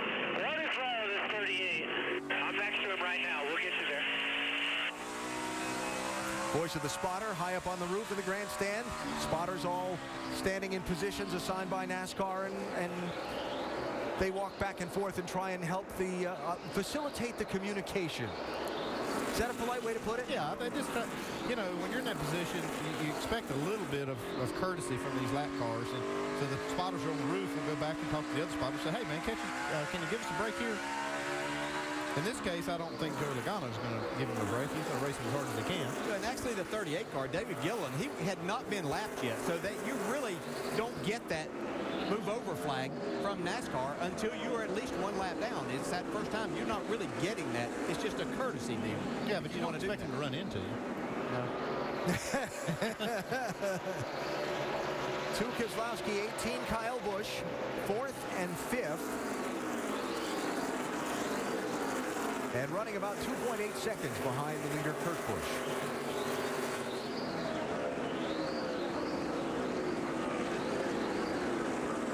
Thought we'd see this 18 car run up and challenge for the lead. He might get there yet, but it hasn't happened so far, Dave. And just a little bit tight right now, Alan, is the reason he can't move forward as much as he wants. Talked to crew chief Dave Rogers earlier today telling us our quest is not over just because we're in the race, in the chase.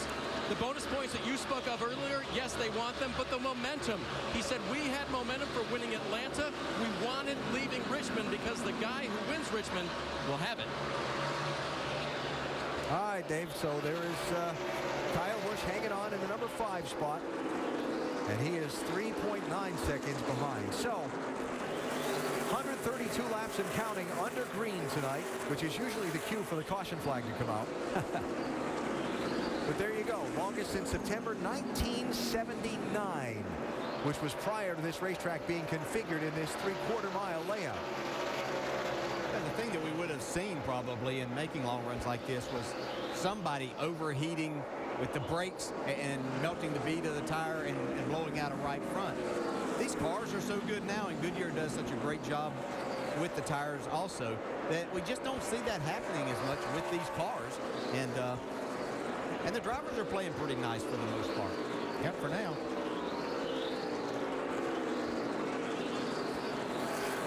Jamie McMurray trying to chase down Kurt Busch for the race lead. Been a while since McMurray's been to victory lane.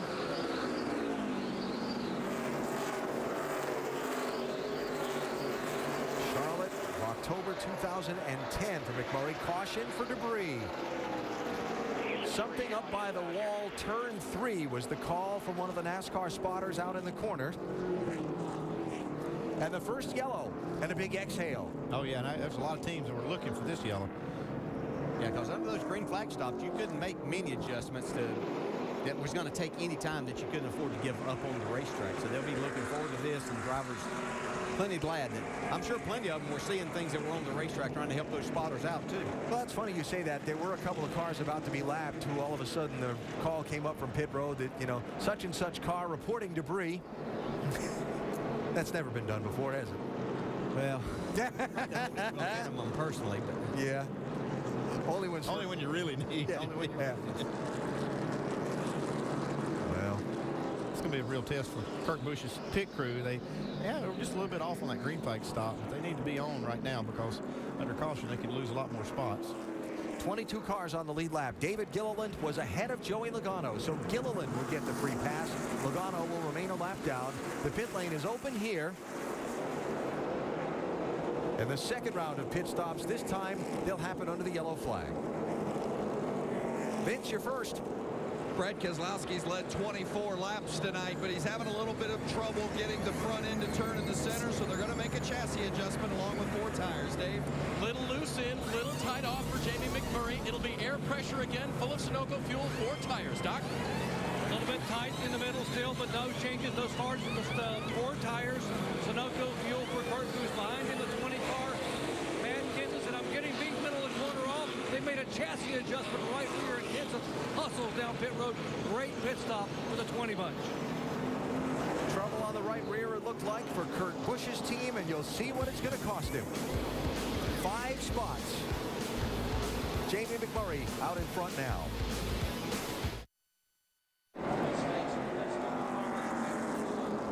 Still under caution at Richmond. Race fans, think you know something about speed? Buckle your seatbelt and play AT&T's Fastest Driver Challenge. Text FAST to 34763 and predict who'll have the fastest times in today's race. Brought to you by the nation's fastest 4G LTE network, AT&T. Rethink possible. Not fast, but a little bit slower than his competition. Kurt Busch's team on that round of pit stops has dropped Kurt from the lead back to 6th. You can see right here, the right rear tire changer, he's actually slow getting to the car, and then he does one of the worst things you can do as a tire changer, and that's leave a lug nut hanging before you get them all off and have to go back and get it. Costs you more time than anything. That's a bad mistake. Cost him 5 spots.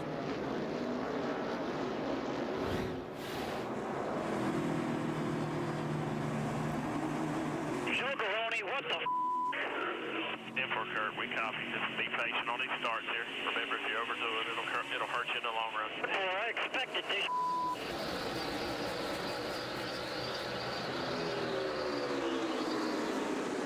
Three wide back there. Jeff Burton jumps to the inside. It's the time that Kurt Busch is going to have to use all the patience that he's got.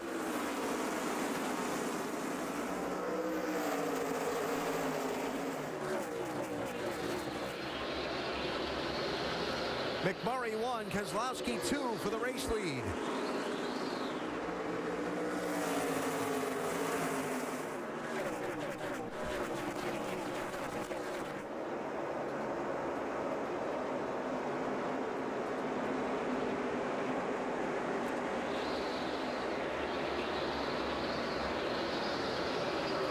watch this for the lead. Couple of guys really struggling on that outside lane. Matt Kenseth has slipped all the way back to 7th. Casey Kane just got way wide. He's all the way back to 20th. Denny Hamlin just got way wide, and he's fallen back to 21st. All the while, the 2-car Brad Keselowski's taking the lead from the outside.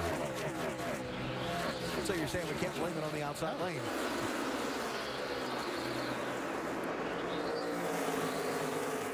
That was a nice pass. That was very impressive.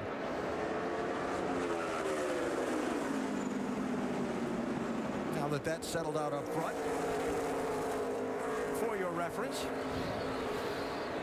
Casey Kane. Might be a little too high. Yeah, and I think that Casey was given a little bit of room there. His spotter probably hollered 3 wide, and you know that you're the outside car. There's nobody to the right of you that could be a bad situation to be in. 88 Dale Jr., 99 Carl Edwards, side by side, 11th and 12th. Martin Truex just behind them in the 56, one of those Chase bubble drivers. Right now, as they run on the outside of the championship, looking in. But that slip by Kane, it would have kicked Truex out of his hold on that wildcat card spot for the moment, but a long way to go tonight. And that's done because Joey Logano's sitting outside the top 10 now with a win, but ahead of Truex as far as the points. Yeah, Logano's fighting hard this run down to try to get a hold of, or get up to Brian Vickers, who was the first car lap down. So if caution comes out, he might get that lap back.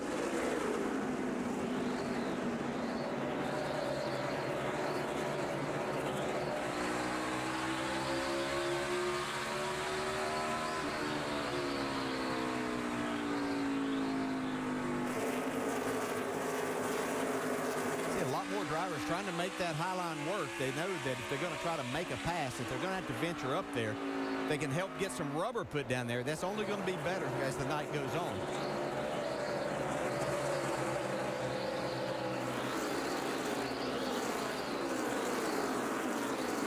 See this battle go on between Ricky Stenhouse and Ryan Newman.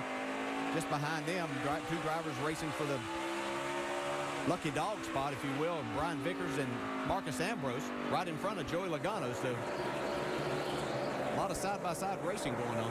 Logano in that fight also to be the first car lap down should the caution come out and get waved back around onto the lead lap. Those 3 cars. And we saw Clint Boyer in that 15 slipping back on that last run. Whatever they did on the last set of pit stops might have tuned that 15 up a little bit. Just took a 3rd spot away from Kyle Busch. I read that one right, Jamie? Yes, you did. Gain 2 positions since the restart, Alan. On that last stop, they made an air pressure and a wedge adjustment. He was loose in and tight off, so they knew this adjustment was going to help. Remember, he was the leader and the winner here 1 year ago. So Boyer back up to the number 3 position, 2.5 seconds behind leader Brad Keselowski. There's Kurt Busch. Restarted 6th, running 6th. Lost those 5 positions on the pit lane. He's trying to find a way around Jeff Burton in the 31, the Virginia native, who had a nice run on the restart into the top 5. We're back to Richmond after this message and a word from our ABC stations.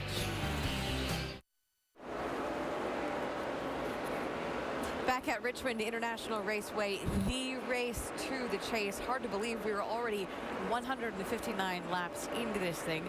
Welcome to the ESPN Quicken Loans Pit Studio with Rusty, Brad, and Ray. I'm Nicole. A couple of our bubble guys have really struggled tonight, so let's take a look at what's happened so far with the 5-hour Energy Rapid Recap. Starting with the guy Brad said earlier in the night could be a championship contender, Joey Logano.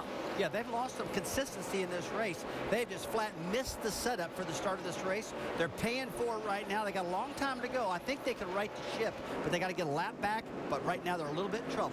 They really are struggling mightily. I mean, I am totally blown away. A lot of racing left. Let's see if they can pick it back up. Oh boy, trouble for the 78 on the lap 137 pit stop. Lost 5 spots, and the thing here will be Kurt needs to keep his cool. This is exactly what we talked about in our pre-race show, that he is good enough but can the team support him? Now he's got a car fast enough, but he's got to make sure he doesn't get it in a bad position trying to force the issue if they get him behind. He fell to 6th after that pit stop, was able to, at least at this point, come back to 4th. Brad Keselowski, still your leader. That's a guy that no longer controls his own destiny, and this is the former champion we're talking about. Well, here. right now in the points, if he won this race, he'd make the wild card. He'd get in the championship, so it's a tough deal right now. He's driving hard, looking good. Brad Keselowski would not be the wild card right now. It would stand as Joey Logano and Casey Kane. Last guy to win the chase, or win the race, to get into the chase, 2004, Jeremy Mayfield. Let's see if Brad Keselowski can do the same. Just remember, guys, we're not even to halfway. Most of the winners, people up front, have come on in the last half of this race. Let's keep watching. Alan? And Nicole, thinking about that Mayfield moment that you guys just mentioned when he won the race and got in the chase, the only time that's happened, get inside the helmet of this young man leading this race right now. He basically knows his only shot is to win this race pretty much and have some other circumstances fall his way. You ever, Dale and Andy, in your championship contending circumstances, been in that position where you felt like you had to win? What was it like? Yeah, I think you do. Yeah, I've been in that situation, trying to chase down Jeff Gordon in 1997. We were at Phoenix, and knowing that we not only had to finish ahead, but we basically had to win the race to get ourselves in a position going to Atlanta to have the opportunity. We did win Phoenix, and as a driver, you get that mindset. You know, so you say, why can't you have it all the time? You get that focus. But it's just amazing how things will work out and how you can sometimes will yourself in that position. Because I never won at Phoenix and had to beat my colleague down there in the pit studio, Rusty Wallace, who won a lot of races there to be able to do it that day. But it gave us a chance at Atlanta. We still came up a few points short, but it was that opportunity. But it's a great feeling to know that we all knew what we had to do and we went out and did it. Yeah, similar situation in 95 with Jeff Gordon leading the points, and we had an outside shot of winning the championship. Had to win, obviously, to have any shot. We did. We won the last race, but Ray and Jeff figured out a way to score enough points to beat us. They were pretty good at that. Yeah, they were. Well, Ray's in the pit studio. Jeff is running 8th on the track, and you're getting a good look back here through the top 6 or 7 and where they run at this point. As we've had a race with remarkably long green flag stretches tonight. The April race here at Richmond had 11 cautions for 75 laps. We didn't see the yellow flag tonight until lap 135, and we only saw it for 5 laps to pick up some debris. Since then, green again. Kurt Busch was leading the race when that yellow came out, went down pit road first, came out in 6th position, trying to pick his way back to the front. He's up to 4th now.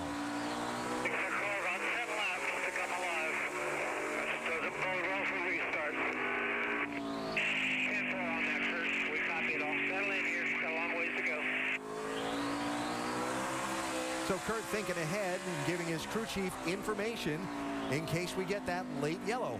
Well, there's 2 things for Kurt Busch about this race. His car comes in on long green flag runs, and he needs long green flag runs to ensure they don't have to make too many pit stops. Yeah, I tell you what I was impressed with, that he was able to maintain his composure here in this run and work his way up. He's made up a couple spots since they had that slow pit stop, and the car's still pretty good. They've got a great shot of still making this chase. Absolutely. Kurt picking up 3rd position from Clint Boyer there, made remarks earlier this week about being prepared for this kind of situation, because remember the final race of the season in the first year of the chase, a 3-way fight to the finish at Homestead between Kurt and Jimmy Johnson and Jeff Gordon, and they had to overcome adversity and in the late laps race all they could for it, and Kurt managed to squeak out that first Chase Era championship back in South Florida 2004. Trying to squeak out a place in the chase tonight and overcome some adversity along the way. And we're creeping in on the midway point of the Federated Auto Parts 400.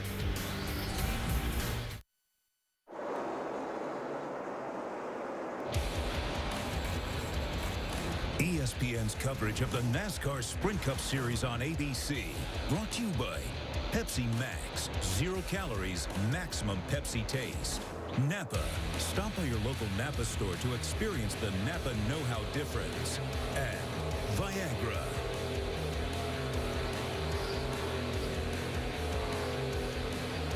And while we watch NASCAR tonight here in Richmond, a reminder about Sunday night baseball with rookie sensation Yasiel Puig and the West-leading Dodgers taking on Joey Votto and the wild card contending Reds. It's Dodgers-Reds tomorrow at 8 on ESPN and live on Watch ESPN.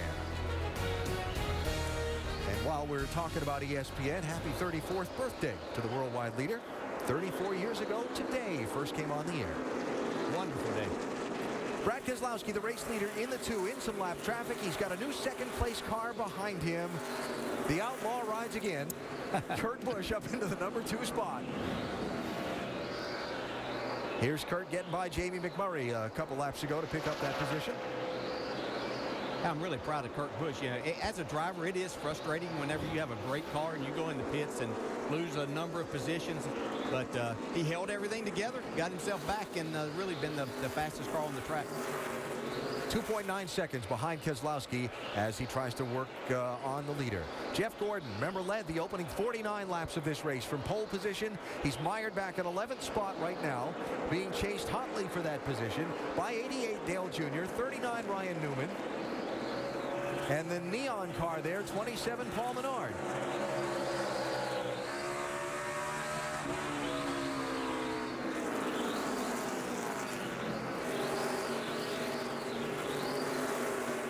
Remember, Jeff Gordon started the night outside of a championship position, 6 points from the 10th spot. And his struggles with handling in the opening part of this race have him right on the edge, as Joey Logano's struggles have brought Logano back toward that bubble position also. As they run, basically they're tied in points. Tiebreaker is wins initially. That would go to Logano. Definitely go to Logano. That wouldn't be a good thing for Gordon in that respect. Nope.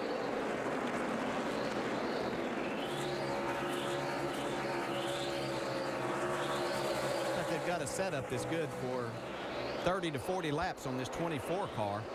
Adjustments that they've tried to make to keep the tires on it a little bit better. Sometimes that's hard to do. It starts with all of the shocks and springs that you started with. It is. That's just one of the things kind of built into the setup. If you've got a long run car or a short run car, it's hard to change that by making these adjustments. Basically, the adjustments are trying to get the balance around what you have. The one thing I can say about Jeff, though, is if this race does come down to short runs and restarts at the end, this could play in his favor. Just the opposite of Kurt Busch's car condition. Yep. Well, sounded like he had to wait on that gas pedal a while, Jamie.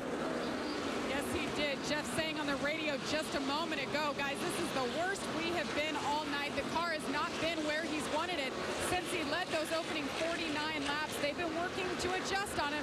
As the 29, who's been working on their car all night, definitely not happy. Tight through the middle is Kevin Harvick's issue as he gets around the 24, Alan. Harvick, the winner here in the April race, putting Gordon back to 15th position. And Jeff looking for a caution. Needing some more time in the pit lane to work on that 24. It's got to be frustrating, Dale. You see these cars passing, you see them getting smaller in the mirror and just fading back, and nothing you can do. Yeah, and when the car's tight, like he's complaining about his car in the center, it does so many things to slow you down. You can't charge the corner because the car is going to not turn in the center. It's slowing speed down, so you're not carrying speed through there. And you have to wait so long to get back in the gas, and it's just the most frustrating thing as a driver. And there's really not a lot you can do to adjusting your line or anything around there when the car's that tight. Martin Truex started the night in the second of the 2 wild card positions to make the chase, running in 16th position. Started in 11th. Got the cast on that right wrist that was injured 2 races ago at Bristol. Really hasn't made any kind of significant move forward or back in the race. He's lost a few spots, but he's just kind of been hanging on station a lot of the night here. And he's running 1 spot ahead of Casey Kane, who's bid to make the top 10 on points. Right now is coming up pretty well short. Approaching halfway at Richmond International Raceway. Brad Keselowski, the leader in the 2, trying to win and see if the circumstances will fall so that he'll be in the chase.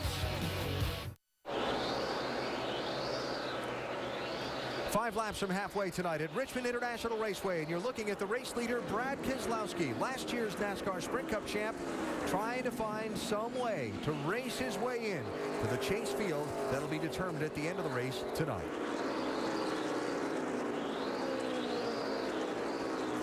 Currently, Brad is 8 points out of the top 10.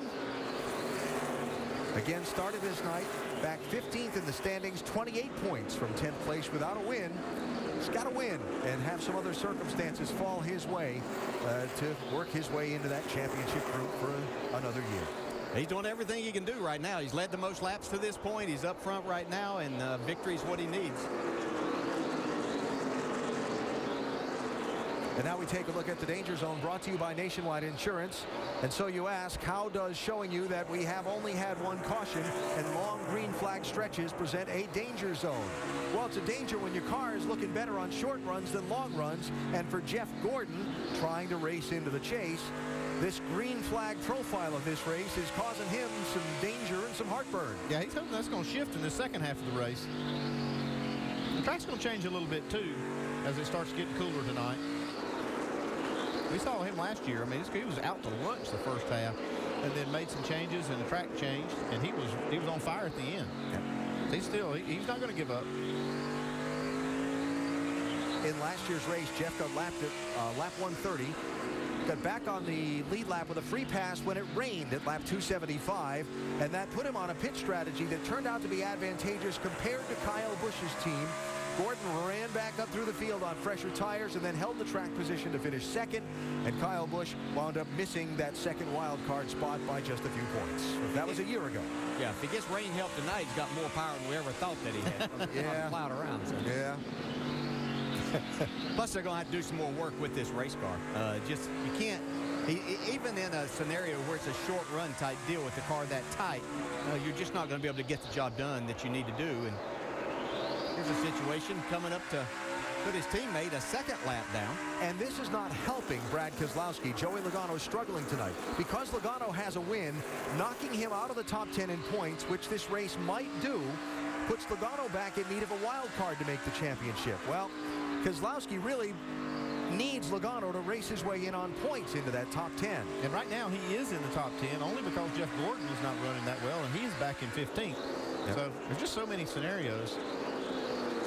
Showing you the picture as it is now on the top of the screen. And again, it's very fluid. It's going to change 100 times based on pit stops, based on things like this. Who's leading?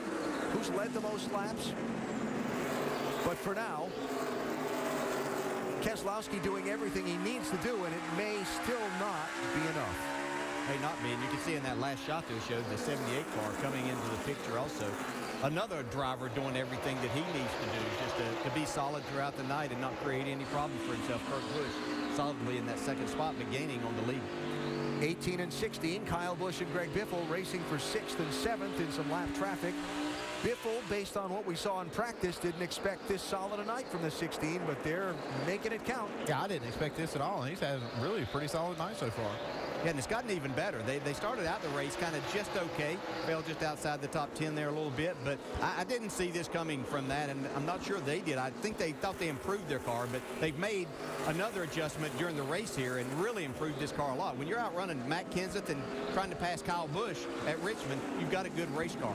Kenseth there in the 20, running an 8th spot. Just behind them, Richard Petty's 43, Eric Almirola having a top 10 night. And how about Carl Edwards? The blue and yellow Tony the Tiger adorned car there. Carl in that 99 started in 26th place, and he's raced his way up into the top 10. Another impressive showing there, and you brought out the Almirola doing a great job too in that 43, Todd Parrott. Yep. The helm there. How about that, Edward? Oh, trouble. Spin. Caution is out. David Stremme has eased around. And just the second yellow flag of this race, just past halfway. Stay right there behind the 38. Start to creep down. Start to creep down right here, right here.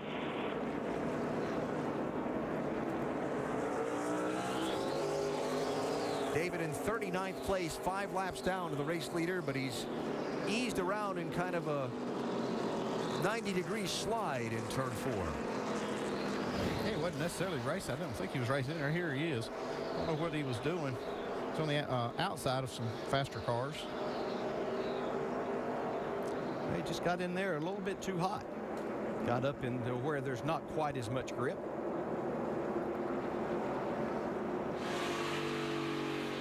To the 40. Stay to the bottom. No caution yet. Car was probably already a little bit loose. Maybe had worn that right rear tire quite a bit, and doesn't take much at the speeds they're going. So second yellow flag. And again, just past the midway point of the race, opportunity for the crews to adjust on the cars for the ever-changing track conditions. Opportunity for redemption a little bit for Kurt Busch's crew, who under the last cycle of pit stops took their driver from the lead back to 6th place. He's worked his way back up to 2nd spot. Yeah, Kurt's doing his job. Yeah, pit crew do theirs right now. And Logano did lose that second lap, so that could help Jeff Gordon in a way as this race goes on. You can come back from one lap, and it's tough to make up that second one. Mark Martin will get the free pass and get back onto the lead lap under this yellow flag. And here come the leaders down the pit lane. Lap 209. Vince? Brad Keselowski's led the most laps tonight, and the race car keeps getting better and better. The adjustments crew chief Paul Wolf have called for, they're getting close to the sweet spot. Just air pressure here, Dave. McMurray's car is hard to control in and off of the corner, but it won't turn the middle. Track bar and air pressure adjustment. Doc. Tight middle, tight exit. This crew was trying to redeem themselves. Problems last stop. Good pit stop for Kurt Busch. Jamie. Last adjustments were good for the 15, made him better. Spring rubber in the right rear. Track bar adjustment halfway. 4 sticker tires. They'll fill them up with Sunoco fuel. That's how you redeem yourself. Great job for that pit crew on Absolutely. Kurt Busch's car. You bring your driver down pit road from 2nd spot. You send him out as the new race leader and in command of the restart. Nice job.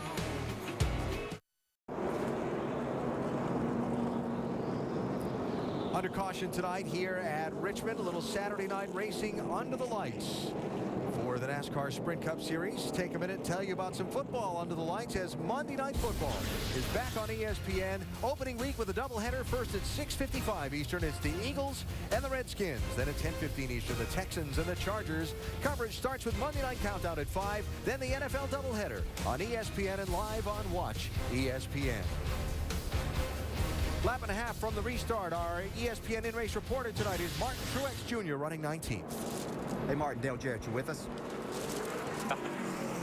Hey, Martin, looks like that there hadn't been many opportunities to work on your car. Make some adjustments during this pit stop here? Yeah, lots of them. Lots of big ones. Just struggling tonight, Dale. The car's real tight. Just can't keep the right front tire on it on the long run. Okay, coming to get one to go. Thanks for talking, bud. Problem. So Martin Truex Jr. back in 19th spot at the moment outside of the chase. He is 3 points behind Ryan Newman for the second wild card spot as they run on this restart, which will come with still 186 laps to go in the race. Yeah, I think they took a little time there, got them back a little bit, but to make some big adjustments, as Martin was telling us, on that car to see if they could make a big swing to get themselves back in a good position. Kurt Busch, pit crew got him from 2nd to 1st on the lead. That pit stop was 1.7 seconds faster than the stop before, where he went from 1st down to 6th. Yeah, I'll tell you what, everybody doing their job tonight after that little hiccup they had. Kurt's doing his, now the crew is. Yeah, you'd love to see them step up like that.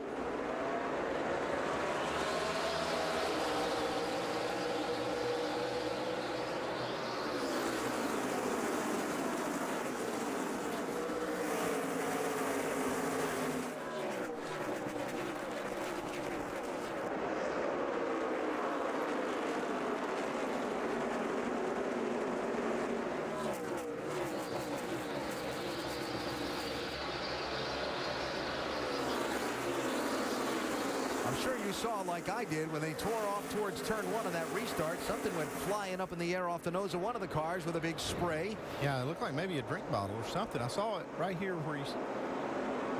Yeah, it looked like it hit McMurray's car. Wow. Like more than one, maybe. McMurray settling in 4th spot. Kyle Busch has gotten by him. Jeff Burton, 31. Racing Clint Boyer, 15 for 5th.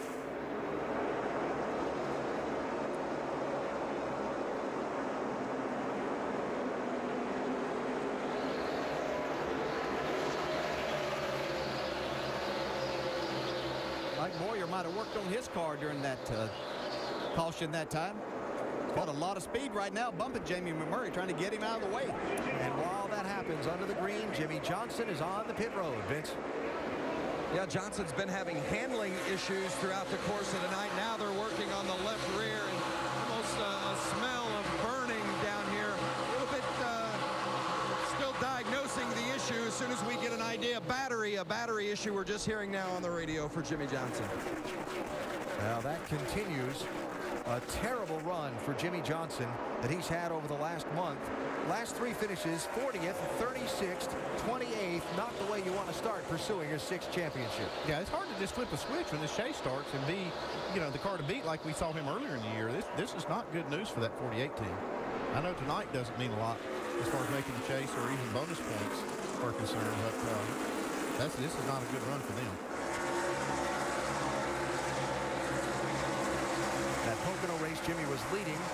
Way out of right front, go down, belted the wall. They came back to finish 13th.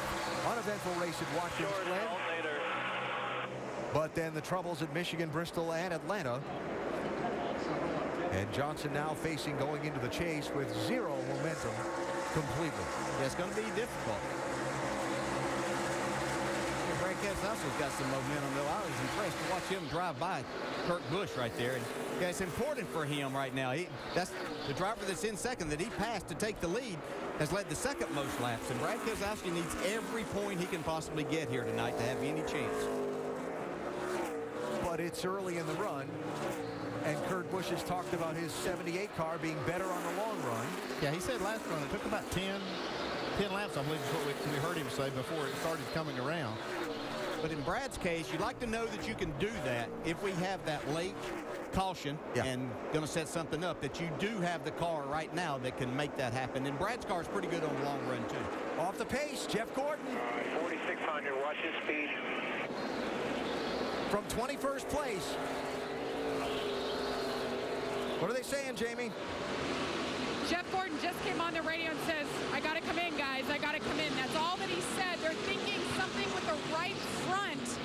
They believe there's an issue there. His car's been ill handling tonight. Bad, loose, tight. They've been adjusting on it, trying to race his way in.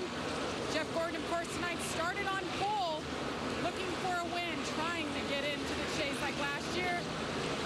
Work on the right sides, over to the left, and hope that this takes care of the issue.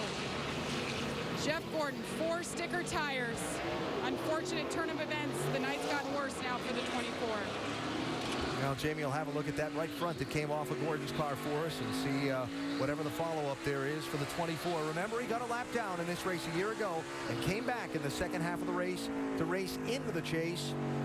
He's got a big hole and less time to dig out of that tonight. That'll put Jeff 2 laps down in 25th place. He was 15th just a couple laps before he slowed.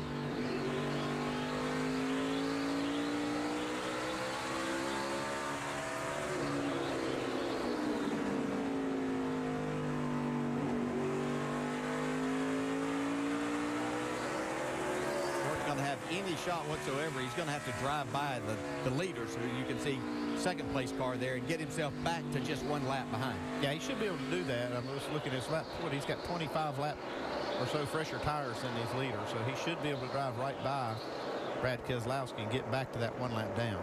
Third place just changed hands, left side of the screen. Clint Boyer 15 by Kyle Busch 18. And Kansas Clint back up to the number 3 position.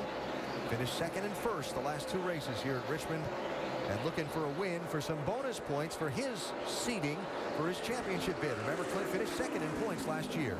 Yeah, those bonus points can come in handy, but he really found some speed in the 15 car. But what's wrong with that 24 car? Did they have an issue there, Jamie? Yes, crew guys shaking their heads. It was a loose right front wheel for Jeff Gordon. Well, we talked about you can't make mistakes, Andy. Another big one. A lot of nerves down there tonight. So Gordon passing Keselowski. Now is on the tail end of 1 lap down. 1, 2, 3. He's got to pass 3 other cars that are a lap down just to get himself in position for the free pass. Problem is, he's about a half a lap behind those cars, and he's got to run them down first before he can pass him and get enough gap that Brad Keselowski doesn't start putting other people a lap down. Yeah, what he could wish for, because his car hasn't been very good after about 40 laps, so he can't stay out there too much longer. He would need a caution here in somewhat near future that could possibly send everybody else to the pit lane, and he could stay out there, take a chance, and get him with the wave around, get himself back on the lead lap that way. How much do you want to know about how your rivals for that place in the chase are doing? Well, Kurt Busch, for what's at least the second time tonight, is being told. Keep your right eye on him on that lucky dog thing later on. Copy all that. Loose wheel is what he had here. It's 2 down right now. Well, he's not just being told, he's telling them. He's very much aware, but as long as he continues to do his job inside there and the pit crew turns out pit stops like they did that last time, that was a great one. They'll be solidly in the chase. Right now, Kurt is inside the top 10, showing 9th in the championship and 23 points ahead of the 11th place driver. He's in pretty good shape, but we've got a lot of racing left to go. Jeff Gordon back in 25th place and a lap and 3/4 down to the race leader. After that loose right front wheel, crew chief Alan Gustafson trying to pump the crew back up.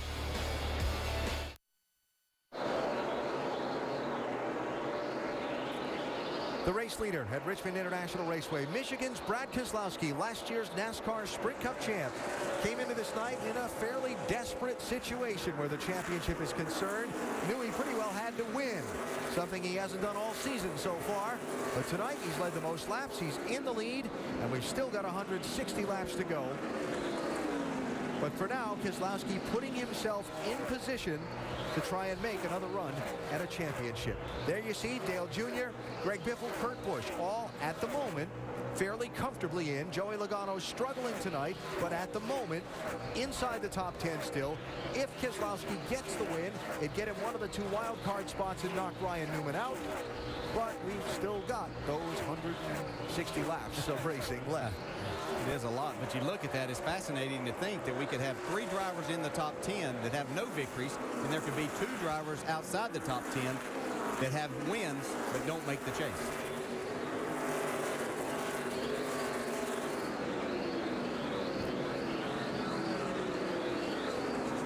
Got that part of the run where Kurt Busch's car is a little quicker than Brad's, about a 1/10 and a half.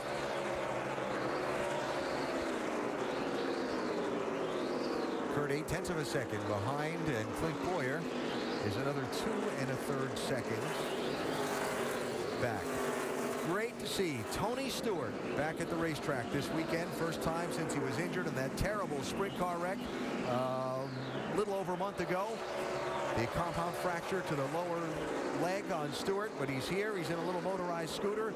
He's very much involved in the weekend, and he's in great spirits too. Yeah, that's the thing, is he's happy to be out and about now and really back at a racetrack, seeing the people that he likes to be around and a part of it. So had a good conversation with him, and it is great to see him at the track.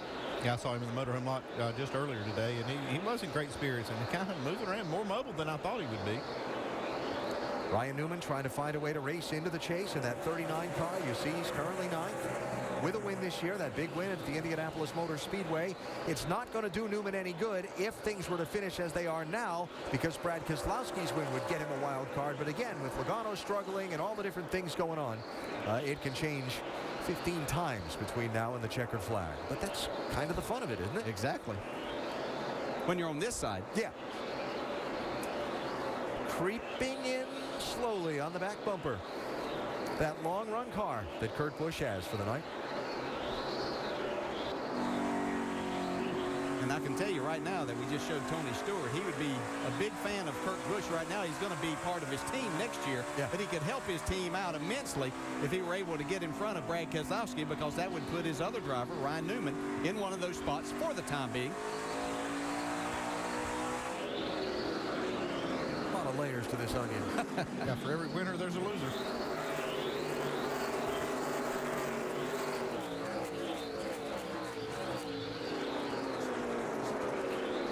And you mentioned Kurt Busch moving to Stewart-Haas Racing next year. That means he's leaving Furniture Row Racing, and that announcement coming out just a couple of weeks before this cutoff point for the championship, when Kurt and this team were fighting for that final spot, or one of the final spots in the chase.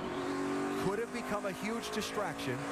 I'm impressed with how they've all buckled down and gone about their business trying to make it happen.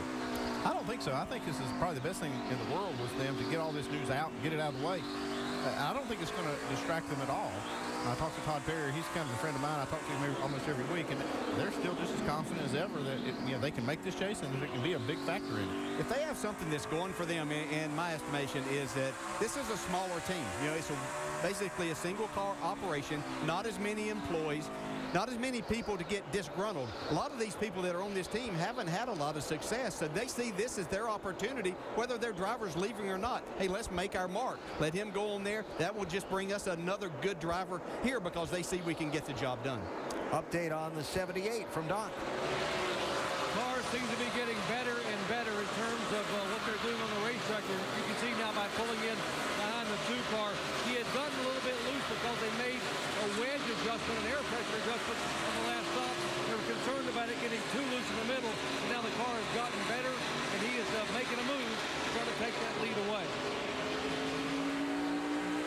What difference does a driver make? Kurt joining this team this year, Todd Berrier joining this team. They've shown that talent gets results in this business. It is still a people business, despite all the technology that's come to be in racing. And boy, I tell you what, those guys working on that car believe that they have, whether he's leading or not, one of the best drivers in the business behind the wheel, trying to get it done for him. Yeah, it's still, like you said, it's a driver's sport. But even though these cars, like you said, are very close, a lot of technology, it's still the driver that makes the difference.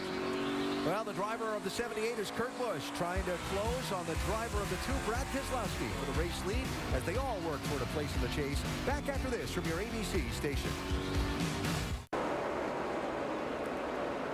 Welcome back to the Federated Auto Parts 400. Fans, be sure to go to NASCAR.com for all of your latest NASCAR information. Brad Keselowski still out front, being stalked by Kurt Busch. But it gives us a chance to talk about what we are saying is perhaps one of the biggest surprises of the night. Hendrick Motorsports. Let's start with Jimmy Johnson. He started 43rd, but went behind the wall on lap 218. Yeah, you're right, Nicole. This car never has handled good throughout the night. And then they had a loose alternator cable, which messed up the battery. Had to go behind the wall, change that out, and they're in trouble right now. Jeff Gordon, green flag pit stop, 224. Yeah, it had a loose wheel, but this car just didn't perform as well as we thought it was going to from the get-go. He had a nice qualifying lap, obviously put it on the pole, just had not been consistent. Loose wheel, he's in trouble. Casey Kane also in 20th, Dale Earnhardt Jr. in 15th. And we bring this up because Jeff Gordon needed to get into the top 10 in points to be a chase contender. Right now he's 13th. And Casey Kane, that big Kane effect, right? He has 2 wins. He's safely in the chase. But he's really kind of messing with that wild card situation. Yeah, he is. We thought that he was going to run a lot better, but he's stuck in that 18th, 19th, 20th position. So that puts him back in the wild card chase. And as we talked about in the beginning of the show, Ryan Newman was so close to Martin Truex that we were afraid that Martin's broken hand was going to hurt him. And Ryan right now sits in that spot. And as we watch Kurt Busch and Brad Keselowski battle it out for the lead, Alan, I'll let you take it away. Well, Kurt's been closing and closing and closing. Took a little longer maybe than we might have expected. Now he's going to try the outside on Keselowski since he couldn't get a run underneath him. And I think, normally you would see at this part of the race, somebody's run you down. You almost expect them to make this a little easier. But like Dale said a while ago, Brad Keselowski needs to lead as many laps tonight as possible. He's going to fight for this spot all the way as far as he can take it. I don't know how much I want to deal with Kurt, although Kurt's going to have to be somewhat cautious at this point, too. He doesn't want to get himself in. He's in a great spot here. I'm sure he'd love to win this race and have some bonus points himself. I'm sure he hadn't even thought about having bonus points. He was just thinking about getting himself inside and keeping himself inside the top 10.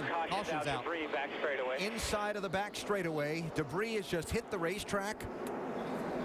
And that is a huge break for Jeff Gordon, who, while we were watching that race for the lead and didn't want to look away, drove past Brian Vickers to get to be the first car 1 lap down before Keselowski and Kurt Busch caught Mark Martin to lap him. Free pass, lead lap, Jeff Gordon. Wow, from 2 laps down. Yeah.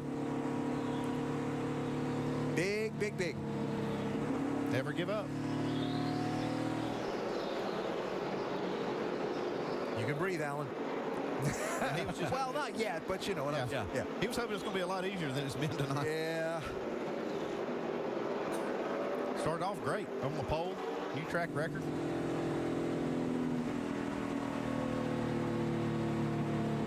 So time for drivers to be communicating to their crew chiefs and updating them on what they need for this next run of the race. Yeah, same thing. Short run, phenomenal. Long run is just okay. Obviously, the 78 starters on a long run. But I feel really good about it on short run, and this is the best run I feel like the car's had.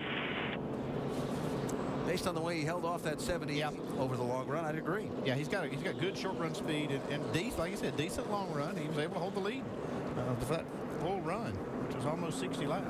Yeah, he almost has the perfect scenario. He's really, really fast on that and doesn't give up a lot. Even though the 78 ran him down, 78 is really, really good on the long run. So Brad's got a very nice piece to work with and see if he can help find a way to win this race and see what happens from there. Another time for the pit crews to shine. They'll come to pit road with 131 laps to go. Keselowski will hit first among the leaders. Vince? Well, you heard that radio saying that the short run was phenomenal. They just want to get a little bit better on the long run. A slight air pressure adjustment in 4 tires. Dave?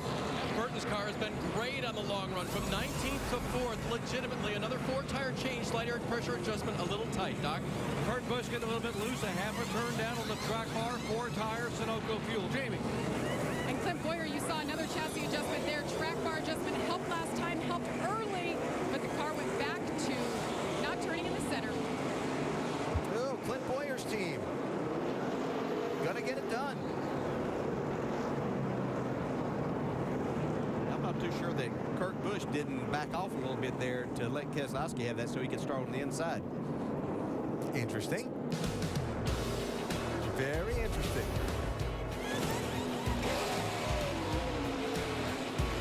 Nice stop.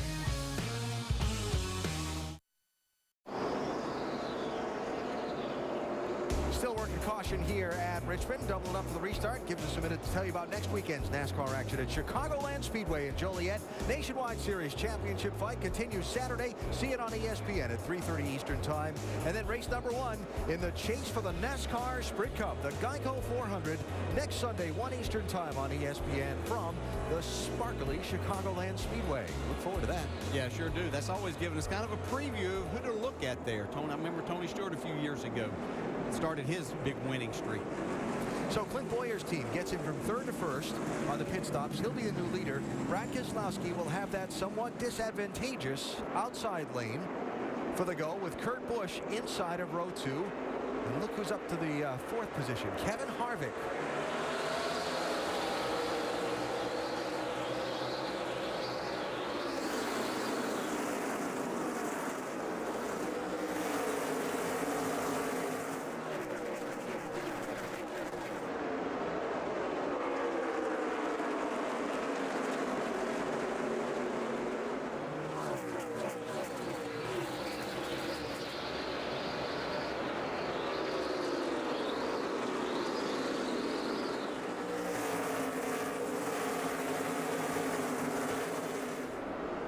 Thought we were going to have another caution there for sure. A little three-wide racing on that restart. I would say it's definitely ramped up as this race is starting to wind down some.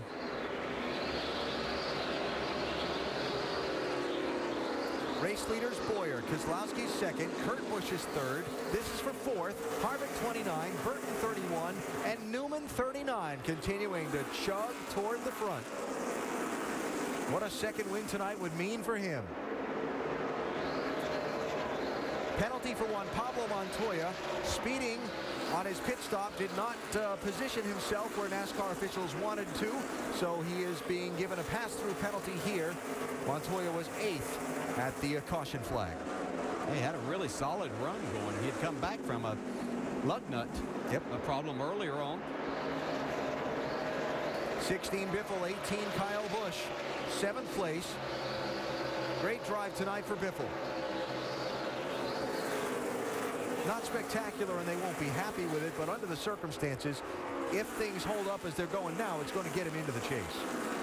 Yeah, certainly will, and I would think that give him a lot of momentum, kind of. He and Carl Edwards, his teammate there, right behind him, because I think they struggled a lot in practice yesterday. And these short tracks without a lot of banking, you think of Loudon coming up, you've got to have your car working well, and I would think that these runs that they're having now will help them. Casey Kane had visions of racing his way into the top 10 in points in tonight's race. Started back in the 12th position in points, 10 markers behind that 10th spot. Had some troubles earlier in the race. That vision of working his way into the top 10 may yet come true, because Joey Logano's been struggling tonight, and Kane is beginning a recovery. Yeah, all he's got to do is pass about 8 more cars. That'll put him in that spot. Vince, what's been going on with this 5-car all night? Man, I'll tell you what, everything has been going on. They have been all over the setup tonight, and Casey Kane's not been happy with the way this car is handled. But Kenny Francis and his engineer Keith Rodden, they keep making big swings at it, and it keeps getting a little bit better. Packers in and out, wedge, track bar, air pressure, you name it. They've done it to that 5 to try to get him going the right direction. You see where he's running, picked up a nice handful of positions in the few laps of racing we've done since the restart. And what's the difference between getting in on the wild card and racing into the top 10? Well, Kane's got 2 wins this year. That's 6 points toward the championship in the reseeding that'll be done after tonight's race. You don't get those points if you're a wild card. You do if you're in the top 10. Yeah, which basically would probably mean he'd start at a 15-point deficit. What he'd be looking at when he shows up to Chicago next week. Because of the number of wins that Matt Kenseth has, the car that he just passed on the racetrack. Right in front of him, that 56 car, Martin Truex Jr., he's worked himself up close to the top 10 in the running order after making some big changes and taking time to make those changes and falling outside the top 15 a little bit earlier. Just talked to him as our in-race reporter a little bit ago, and he kind of had a, I'll call it an irritated tone in his voice, not at you, but at the way that his race was going. He may have been at me too, which is fine, but I'm sure that his car not handling and having a wrist and hand that's giving him a lot of problems. I know it has to be painful for him, and having a car not handling on top of that. Yeah, I think that was more of the tone of voice, as the car just hasn't been like he wanted it. Sure has turned around for him, though, and his teammate, Clint Boyer, took the lead here and holding on to it. Right now, Truex in the second wild card position, basically tied on points with Ryan Newman at the moment. So it's really going to be a scramble in these last 115 laps of this race to sort this whole thing out. Jamie McMurray, who had run all the way up to lead some of this race early on, they've been struggling. I don't know if they're not keeping up the track or an adjustment went bad, but he's found it hard to keep himself inside the top 10 here recently. Dave? And DJ, sometimes at a track like this, it's a matter of everybody dealing with the same thing. It's just how bad is yours. So loose in, tighten the center, loose off. Jamie's is worse now compared to the field than it was earlier. On that last stop, they made just an air pressure adjustment, but that's where he's at right now. All right, so the update on McMurray, who sits at the moment in 11th position. So the race picture changing, the track conditions changing, the championship picture changing. The lead not yet changing. Keselowski would like to change that, but Boyer's hanging on to that number 1 spot for now.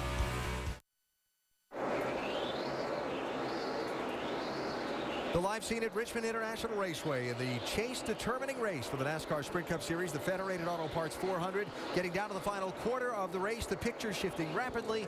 And let's update you on where things stand at the moment. I know some people are flipping around between football games in the race, so if you're checking in on the progress of the race, here's what's going on. Casey Kane and Ryan Newman at the moment hold the wild card spots. You see Junior, Biffle, Busch, and Logano at the moment holding positions in the top 10.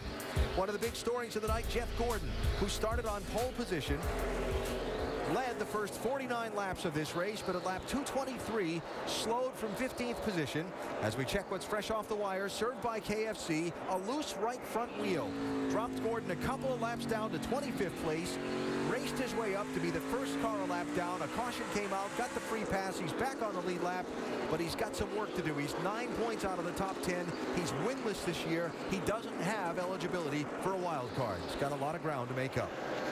Brad Keselowski, last year's champion, no choice tonight but basically to try and win the race and see if circumstances fall his way. He's led the most laps tonight. Right now he's running in second position, and he's trying to hold that spot with a challenge from Kevin Harvick in the 29. Yeah, This is a remarkable turnaround for this 29th car. He ran not only outside the top 15, but outside the top 20 for a little bit the first part of this race. Obviously, have made some really good adjustments, and Kevin's figured out it's kind of time to go win the race, Jamie. Well, and before he got in the car today, he told me we changed about everything we could possibly change today before this race. They knew what they had in practice wasn't going to be good enough. Tonight, though, to start the race, the first half of this race, car was awful. Wouldn't turn in the center, loose in, loose off. Well, they took huge swings at it. Packer out, rubbers in, rubbers out, wedge adjustment. Gil Martin, his crew chief on the left-hand side, has thrown everything at it, and guess what? The car has come alive, and he has one happy driver. Only laps you have to lead are the last ones. Yeah, that's the luxury they have, being locked in the chase. They can just throw anything at it. No pressure tonight. Just try to go out there and win a race.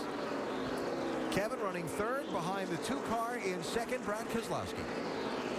Harvick's front rotors are glowing. He lets off his brakes right here, just before the entrance of the garage. He's on him real hard, real short. Yeah, I noticed that. I see how he's made this run up to Keselowski, but I see a lot of heat in those brakes, and that's usually not a good thing because it'll end up putting more air in those front tires, makes the car a little tighter as you go. It's hard to see with Keselowski's white wheels how much brake heat he has, but pretty obvious with this 29. You can see it right there. It hasn't hurt the turning of the car so far. It's getting a nice turn and good drive off still with that car. Looking for second place. Harvick with a flair for the dramatic. It seems like in a lot of his recent wins in the NASCAR Sprint Cup Series, he only led 3 laps here in his win in April. Remember, they had a green-white checker finish, and he started back like 11th for that restart and was leading by the end of the first lap. Yeah, he's got a big head start on that. He's got 98 to go, and he's already in the top 3. Yeah.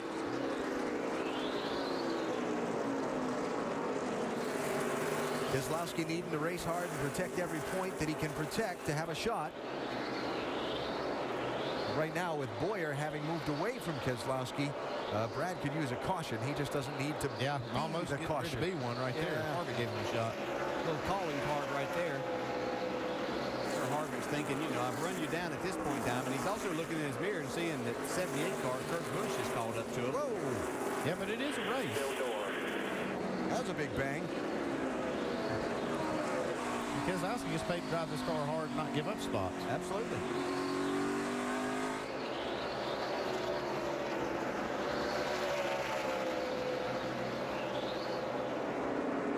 Battle of the brands as well.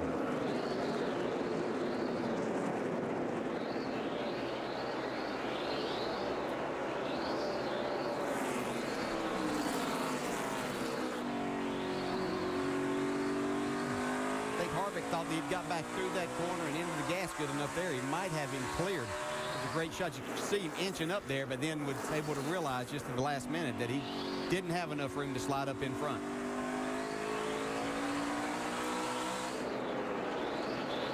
That's just great racing right there. That's so hard to do, especially that car on the inside. Not say, well, he's running him up out of the groove now. Yeah, I think that. I say Keselowski not going to take too kindly to that one. Short track racing. Yeah. It'll be the same thing when he comes back on him. Right there. Kurt Busch by Keselowski. Here's Jeff Burton, 31, looking to work on that 2 and grab a spot. Just across the 3/4 mark of tonight's race. A lot of racing yet to go. No doubt at least one more round of crucial pit stops to go. And we'll come back to Richmond for all of that after this message and a word from your ABC station.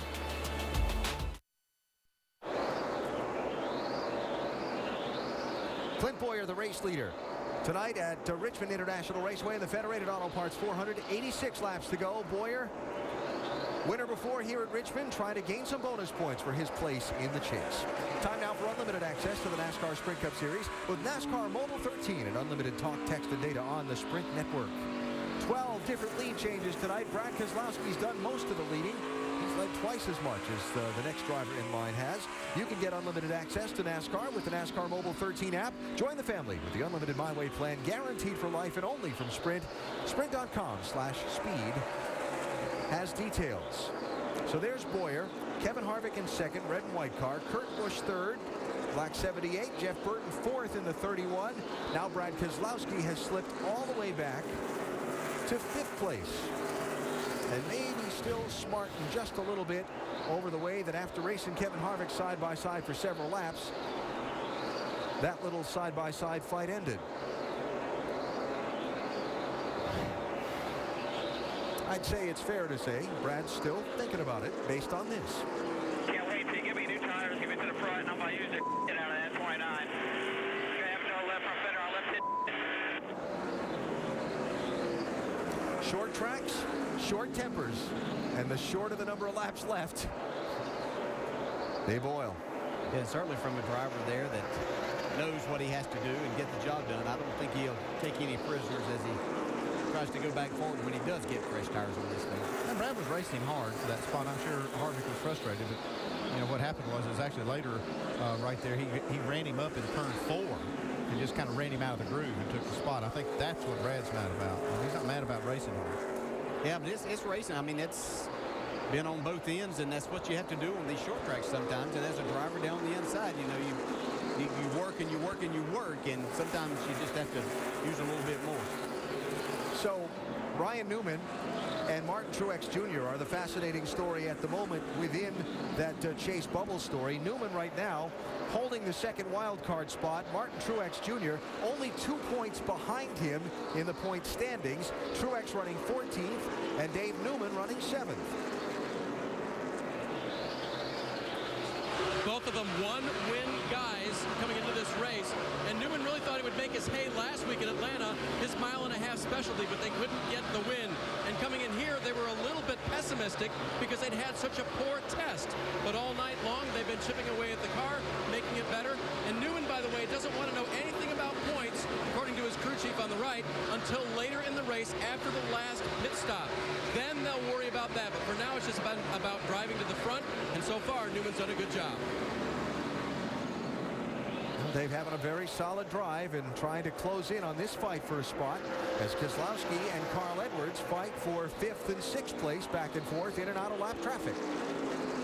I think Keselowski probably used up a lot of his tires there when he was in that battle, trying to hang on the outside of Kevin Harvick in that, and sometimes you just use it up trying to keep that spot.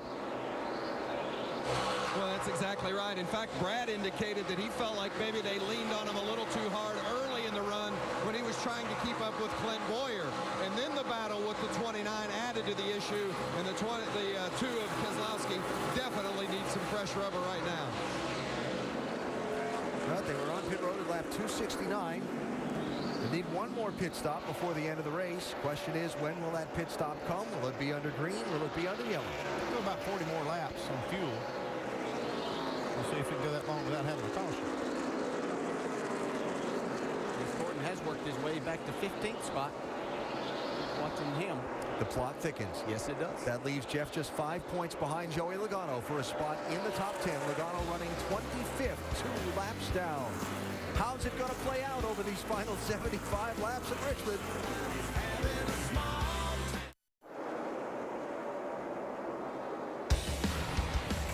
ESPN's coverage of the NASCAR Sprint Cup Series on ABC.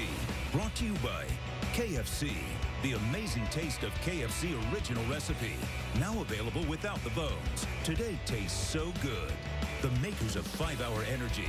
Take it after lunch. Be clear and alert for hours. And Toyota Care. Caring for you and your car. Laps are running out. Pressure beginning to build on the race lead here at Richmond. Kevin Harvick tracking down Clint Boyer for the #1 spot, and that's not the only place pressure's beginning to build throughout this field. Kurt Busch closing in 3rd position on the race leader. The race for 10th in points is tightening up. The race for the final wild card spot tightening up, and still got at least one more round of pit stops to go. Let's take the measure of some of those involved in some of this heated competition. How about the race leader Boyer? You doing anything different there, Brett? No, not really. He's running up on him like he likes it. Focus on what the you got to do if we're worried about him. You've lost 3 tenths talking and worried about it. Brett Griffin, yeah. Spotter, talking to his driver Clint Boyer. Pretty forceful. That's that's not the only forceful radio transmissions we've caught in the last little bit. How about Kyle Busch, who slipped all the way back to 13th place? I don't care if it needs 6 rubbers in and out here or there, 17 rounds here or there. Figure it out. Calm down. Drive the race car. I'm tired of hearing it. That doesn't work for me. Obviously, that didn't work going either way in that radio transmission.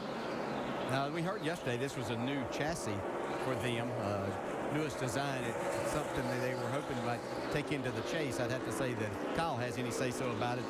Probably won't be. Yeah, those are two guys that are in the chase, too. Yeah. Jeff Gordon trying to race his way back into the chase, recover from the loose wheel that put him a couple of laps down earlier. Gordon had to start 32nd in line behind all the lap cars by being the free pass guy a little while ago. He's worked his way up, caught the lead lap cars. Now he's starting to work his way through them. Gordon up to 14th place and only 4 positions out of a top 10 spot. Got a 3-way battle for the lead here. Boyer, Harvick, Kurt Busch.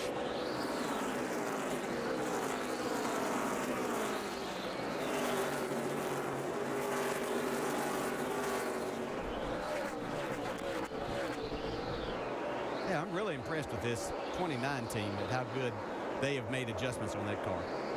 Green flag pit stops beginning. Denny Hamlin in and out. Now Kyle Busch in, Dave. The aforementioned angry Kyle Busch. They'll try to do something. It looks like they're going to not spend a whole lot of time putting those spring rubbers in he was talking about.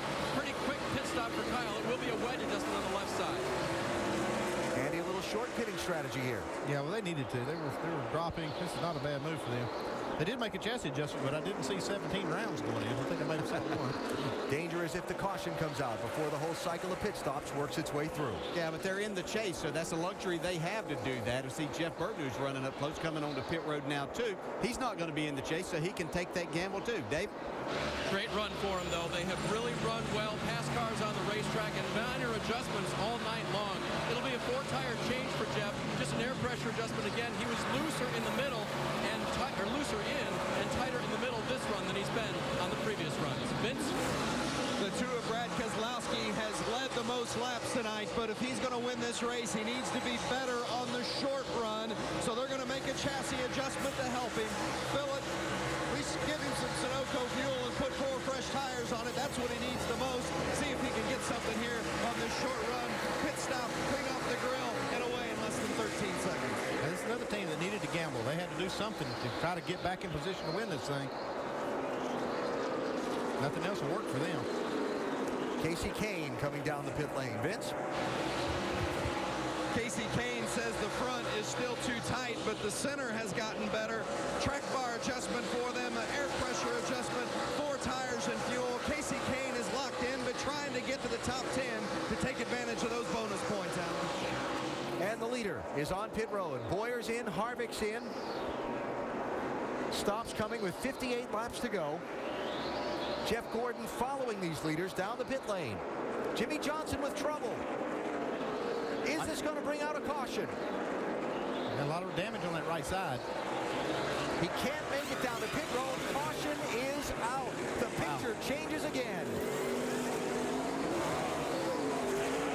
You're good. All those short pitting cars brought the leaders in. We still have Kurt Busch out there leading. Carl Edwards running second. Paul Menard down finishing on third. This 48 team can't do anything right, but Probably trigger the garage, boss. Caution. Blew right front tire. I did not hit all that hard. There's the explanation from Jimmy, and obviously that car shedding debris as it goes. So caution is out in the middle of green flag pit stops. Kurt Busch had not yet stopped, and that's going to work to his advantage as this thing shakes out. Jeff Gordon had just been on the pit lane. Clint Boyer, Kevin Harvick had just been on the pit lane under the green flag. We're down to just 11 cars on the lead lap. Pit road closed, and so a look at what happened to Jimmy Johnson from Kurt Busch's view. It's on the front stretch. Right there, I see it. Yeah, apparently that would be a situation where it probably just melted that bead. And it just let go front stretch, even though it's, well, you call it the right thing because it's not a straightaway. There's nothing straight about it, and you're still turning there. So when that beat decides to let go because of all that heat, and just sent him into the wall. Kurt Busch is in a position to be able to see that, knowing that he was going to stay out then, thinking there was going to be a caution, and there was. It's also a big break for Mark Martin, A.J. Allmendinger, Ricky Stenhouse. They all stay on the lead lap. Now, Jeff Gordon on pit road when the yellow came out, but was the first car one lap down at the time of caution. He's going to get the free pass. Wow. That's going to be big, right? Yes, it is. Goodness. Now, he's got to start at the back of the line. Yeah. But he's got fresh tires because he was on pit road for his green flag stop when the yellow came out.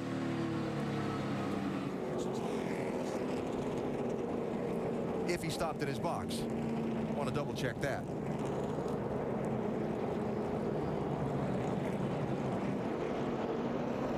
Actually, it's going to be tough for him to have made a pit stop and be out in front of some of these other cars. Yeah, he almost had to stay out. Yeah. Or not, or had to go by his box because the leaders are actually behind him that did pit.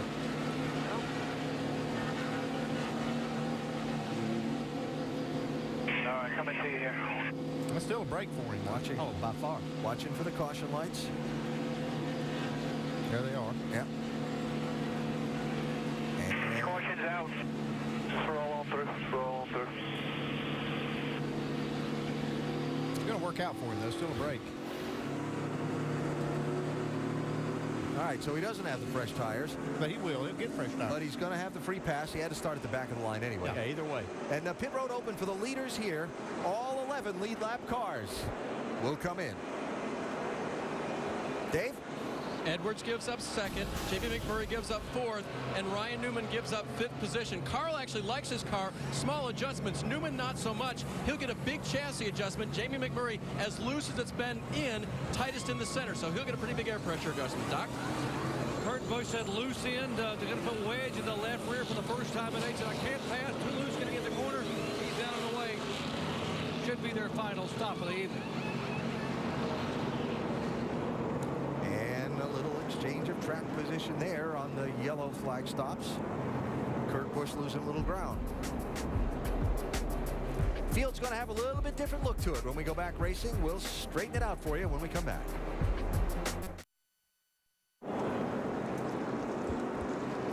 Back live at Richmond, you're about to see a bunch of cars pass the pace car top of the screen as that caution in the middle of green flag pit stops jumbled up the running order.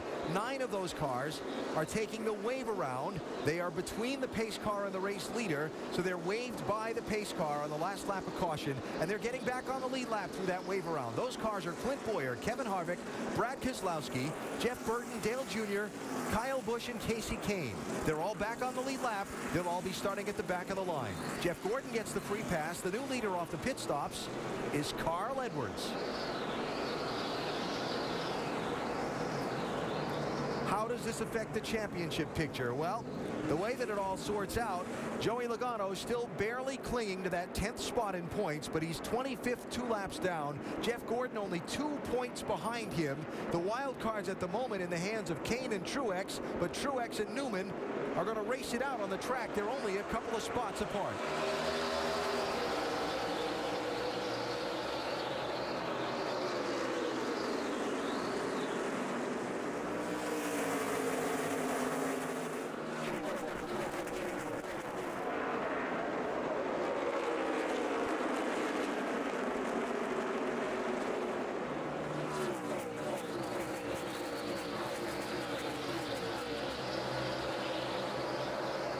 Truex trying to make some ground. Racing Stenhouse in the 17. That's for 9th place.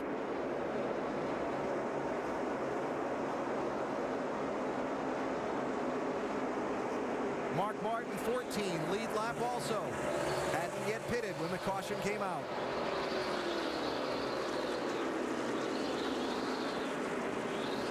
This looks like a great scenario for the 56 to be able to pass some cars that he's been faster than most of the night and get him some more points in trying to secure one of those wild card spots. Edwards, Kurt Busch, Paul Menard, Greg Biffle, Ryan Newman, the top 5. Brad Keselowski, 15th place.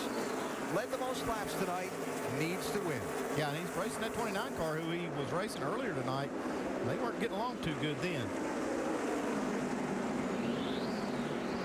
Brad wasn't happy about the way Kevin raced him. We'll see.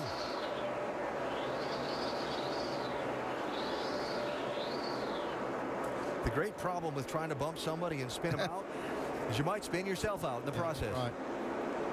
And Jeff Gordon's in a great spot. He's got cars in front of him that are on the lead lap that he can pass, that he's been faster than most of the time.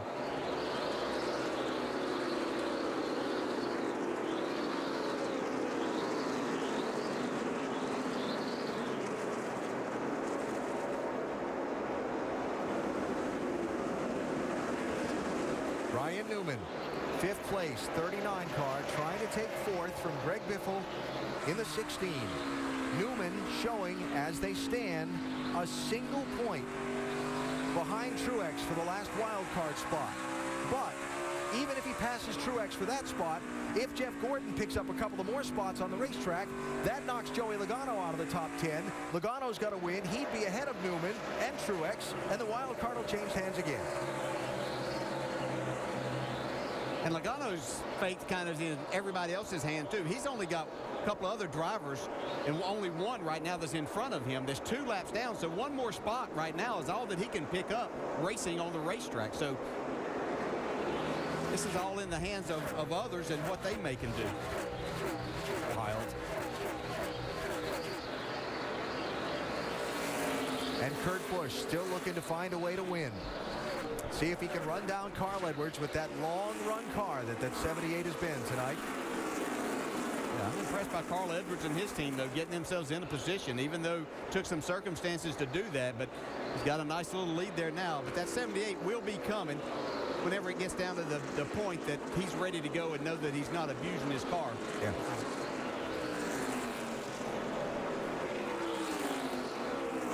I think Kirk's done a really good job tonight racing smart, even through some of the problems they've had on pit road, and knowing what he needs to do to make the chase, and the chances that he doesn't need to take. He's really been smart about it. Started the night 6 points to the good, over 11th in 10th place. You see now he is 15 points over 11th place. Not a lot should you get a flat tire or something like that, but in the moment, to the good. Ryan Newman trying to take 3rd from Paul Menard. He needs to take that because Martin Truex just went by Stenhouse for the 8th spot.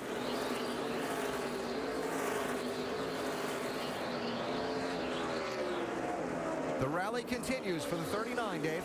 And Alan, sticking to the plan that they had made earlier, just before they went back to green, Ryan was told for the first time where he stood as far as the points were concerned. And they, knowing where Truex was running, basically told him, you've got to go win this thing.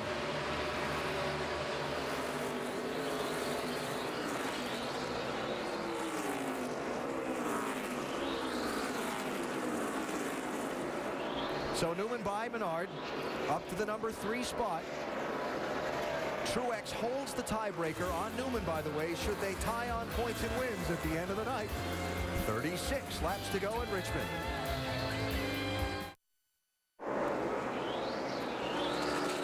Here's the part of the picture that's clear right now at Richmond International Raceway. Carl Edwards has a sizable lead.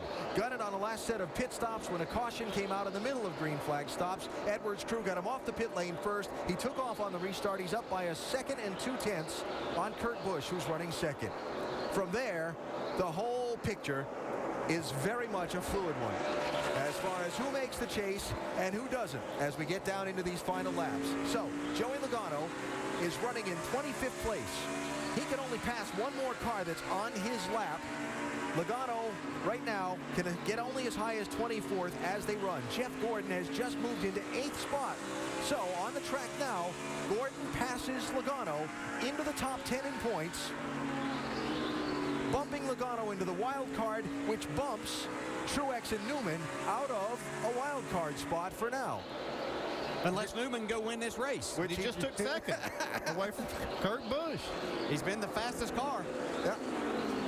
Newman wins wins the race, it'll be him and Casey Kane because they'll have 2 wins. And Logano and Truex and Truex will only have the 1.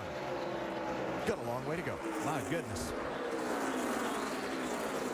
It's been said several times. Brad Keselowski himself has said it several times. He expected this to come down to the final corner of the final lap of this race to see who makes the chase.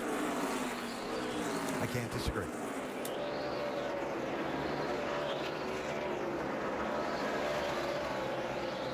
This is about, talking about Jeff Gordon, this is about the right number of laps for that team, that car, what they've been able to do. He's been fast here, making the passes that he's needed to get himself in this position. Situated inside the top 10 now, running a little faster than Martin Truex right in front of him. Could be another spot for him. Could it be for a second straight year? On the final night in Richmond, Jeff Gordon races his way from outside the chase in. And lightning strike 2 times in a row. Last year got a lap down, came back. This year had troubles, went a couple laps down with a loose wheel back at lap 223. 223, beg your pardon. Went back to 25th, 2 laps down. He's back on the lead lap. A lot of tension down there, Jamie? Well, the crew chief and driver, it's safe to say, they've been in sync tonight. They've been listening to each other, and they knew after last year's experience that you just mentioned, they cannot give up, that every single thing they do will affect the outcome. They haven't given up tonight, neither has this pit crew. Jeff right now just saying he's a little bit loose in and off, tight in the middle, but they are focused, and Jeff knows what he needs to do, Doc. And they have told Martin Truex, if you're to have any shot at a wild card, you have got to hold the 24 car off. You cannot let Jeff Gordon pass you. So Truex, in spite of a tight race car, trying to hang on to that position to keep the 24 behind him. That's what Truex is being told. Here's what Gordon's talking about on his team's radio. Tell me what I need to do. You're doing great. Just work the 56. You're 2 to the good, but we need a little insurance, so keep it straight. Get that 56. And don't burn the tires off it and have nothing left if this thing goes green for the final 20 laps. And I think that's what Jeff Gordon wanted to know. What do I need to do? Do I need to try to run the tires off to pass this guy, or do we have a cushion? Yeah, and they told him what he's got. If he can get one more spot, that certainly would be a big help to him. But then he could just kind of sit and ride this thing out. Knowing the situation with Logano, that they could tell him, okay, you've got yourself in a good spot. Just don't do anything crazy. Keep it right there, and we're in.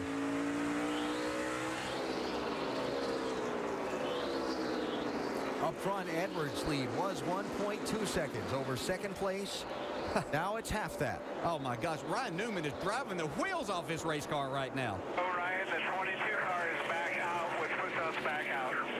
What an effort here. He knows. Now he knows he has to pass this car to win. Yeah. But again, we've talked about tires and so on. That balance from behind the wheel, how hard do you run? You know what you've got to do. But if you melt the right front tire off the thing before the checkers, you've thrown it all away. Yeah, but the problem is right there, 19 laps to go to make the chase. So you're saying everything you got. You don't worry about. No. Yeah, but I wonder how hard Carl Edwards ran his car to get that lead that he built up. Did he run too hard? And his tires are going to give up a little bit. Allow Newman to get there. Newman's just got to go. He's getting there. Lap traffic in front of him, too. Newman told in July that he would not be coming back with this team next year. They haven't laid down. They haven't given up. They won that race late July at the Indianapolis Motor Speedway, not long after that news came out. Been fighting ever since to try and find their way into the championship race. Now, go ahead and tell you, he passed the 78 on the outside just a few minutes ago for that second spot. So if Edwards thinks he's just going to hold him off by hugging the bottom, that's not going to work. I love watching Newman. He gets up on that steering wheel. Look at him. He's serious.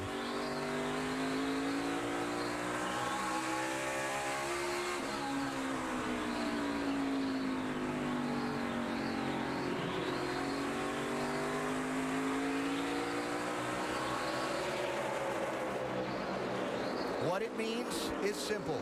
Newman has to win to be in. Gordon still has that 2-point cushion over Logano.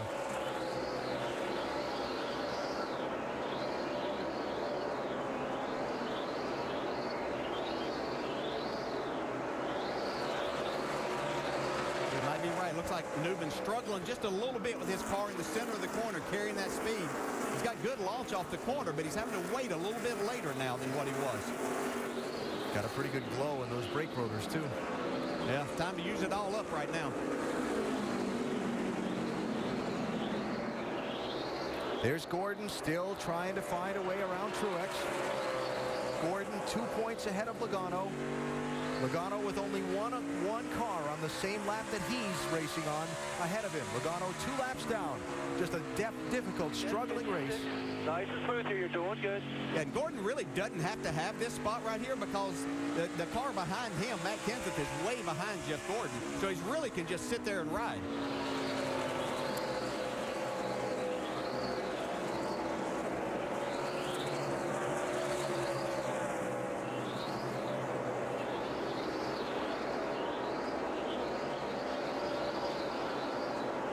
Oh, Newman drove it in that time. Look at that. He's going to try to go to the outside here shortly. Getting a big run. Tony Stewart, team co-owner, watching. Ryan Newman looking to the inside of Edwards. It's time to use the bumper at this point in time. I think Edwards probably knows what's at stake here, too.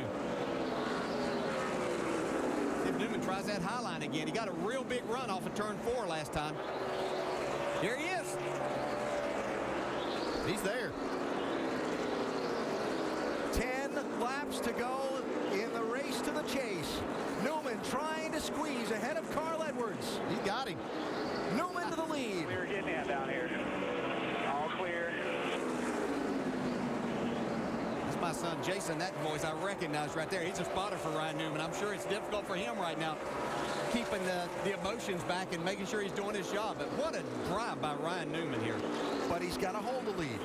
He's got to hold it. He's got to work lap traffic. He's got to keep Carl Edwards behind him. It's a long time laps, too. Yeah, and hope that there's no caution. That's what he's really looking for right now. Joey Logano still in 22nd place. 2 points behind Jeff Gordon. Gordon riding in 8th. He's good to get into the chase. Logano would be knocked out if Ryan Newman can pick up this win, a second victory. Spin off the floor. Trouble, Clint Boyer. Caution flag is out. Things change again. Wow. Get rolling, man. Get rolling. Get rolling. Get rolling. Leader's right behind you. Leader's right behind you. Right behind you. Right behind you. You're all right. Dig, dig, dig, dig, dig. You're all right. You're legal. You're legal. You're legal. You're legal. Got a little tap there, I believe, from Dale Jr. in the 88. Wow. 16th place, Clint Boyer goes around. 7 laps to go. Brings up the whole situation we had at the end of the April race here about what tires are worth and the pressure on the pit crews and what strategy call you make. They're going to be all over the board here. You're Matt Borland. What do you do with Newman?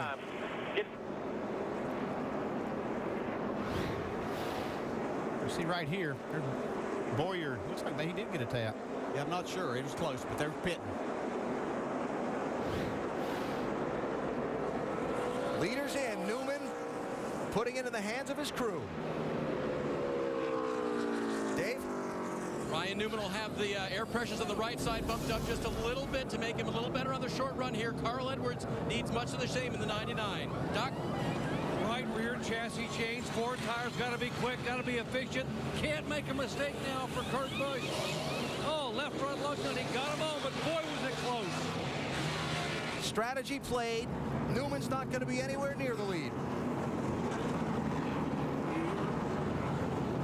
How far back is Jeff Gordon going to fall here?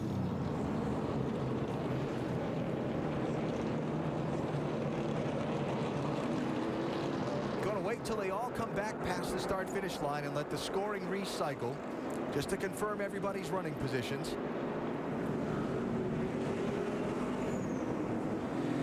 But Paul Menard was first off the pit lane and is going to be the new leader in the 27 car. Newman is going to be 5th in line, it looks like, as Mark Martin, it looks like, just got a couple of tires on the 14 car to grab some track position. Yeah, same thing with Paul Menard. 2 tires there. So, new leader Paul Menard, Ryan Newman did all that work to put himself in a position to make the chase. Now he finds himself back in 5th. Remember where Kevin Harvick was on the restart in April here. He was way back at the end. He was outside the top 10. Not everybody took tires. Some people just took right side tires. Watch Kevin Harvick here on the last restart in April.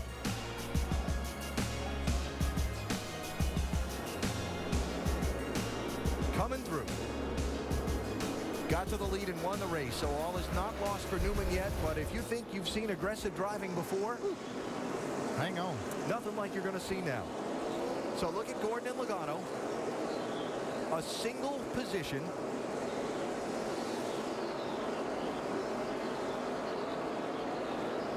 I think Joey Logano just took a wave around to get back to one lap down, which means he could pass a few cars, possibly, but he's on old tires. He's got 3 cars a lap down he could pass to try and get back in to the top 10. Wow.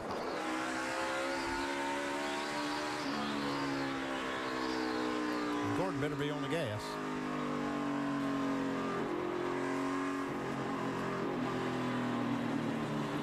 So the restart, there'll be 3 laps to go in this race. There's Ryan Newman. He's right behind his teammate, Mark Martin. And remember, Truex is in there. He could get in with a win here. Edwards and Menard. Edwards beat Menard there to the line by a lot. I don't know if NASCAR's going to like that.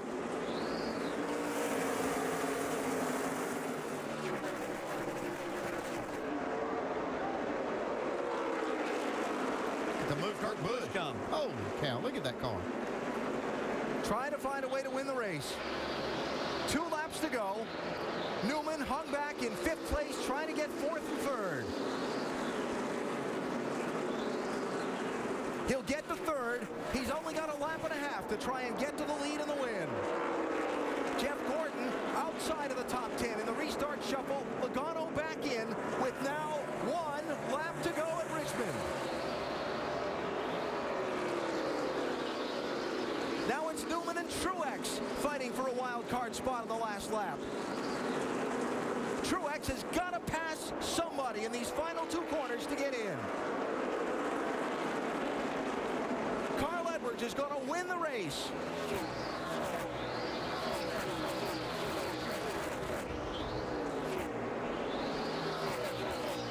Watching Logano, Gordon, and the others cycle across the start-finish line. A crazy finish at Richmond. And who's in and who's out has shuffled again. Logano is going to make the chase by 1 point. Wow. Gordon is out. It came down to the by 1 point. Last corner, yeah. I'm going to be honest. I don't know how they let Carl Edwards beat the leader of the race to the start-finish line by over a half car. I do have to question that for the win of this race.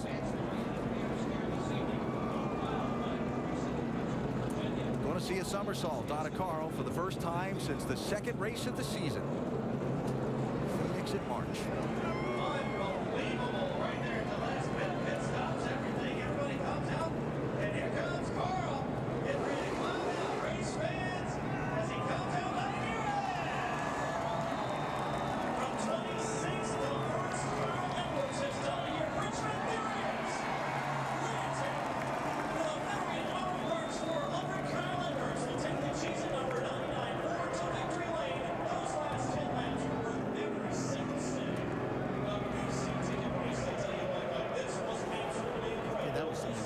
Racing.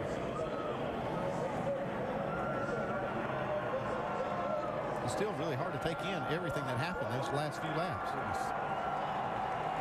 Well, started with the caution with 7 to go.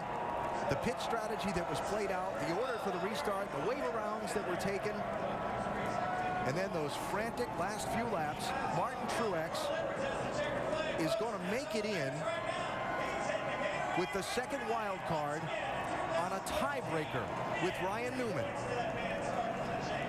He finished 2nd at Texas. Wow. That's going to be the difference, plus all those hard-fought positions in the last laps. He finished 7th tonight. Newman Came back to finish third in this race, but you can see the look on the faces there.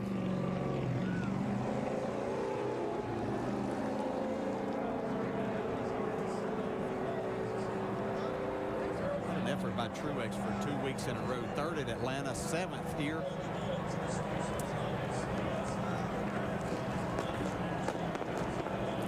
Doc? I don't know if I've ever seen a grown man cry before, but tears from Michael Waltrip, Martin Truex, Greg Biffle comes up, gives him a big hug. Hey, what an effort 2 weeks in a row, and tonight you made it. You are in the chase, my friend. I'm speechless. I don't even know what to say. Just so proud of Chad and my guys. We were terrible tonight. I mean, just terrible in long runs, and we fought and we fought and we fought just like we did last week. Last week we were tail in the longest line with 100 to go, and we almost won, finished third. And tonight I don't even know how that happened. So good Lord was on our side tonight. My guys did a good job. Now we can go back and regroup and start back from zero. Go get them. With 20 laps to go, Jeff Gordon ran you down. Then your crew chief said you got to keep the 24 behind you. How'd you do it? I don't know. I really don't. My tires were shot. It wouldn't turn. I couldn't touch the gas. It's like I had oil on my tires. I don't even know how. I don't know how I kept behind me. I tried to run where he was running. Tried not to make mistakes. I don't know. Somebody was riding with me tonight. Indeed, they were. Broken wrist and all. He drove his heart out, and now he's in the chase. Vince? Well, another one that slipped in was Joey Logano. What a march this team has had over the course of the last 6 weeks. In and out during those final laps, and you finished it in the chase. How good does it feel to have made it in? It feels really good after having such a rough night. Man, the car is just struggling all night, man. And I kept asking Todd where we were. We're good, we're bad. And he didn't really answer me. So I was like, I don't think that's good. But thank God for that last caution, I guess, because I think we were out before that. So I tell you what, we just got to forget this finish tonight and reset our goals to the championship and try to get this show plans going forward in a championship, because this team's capable of doing it.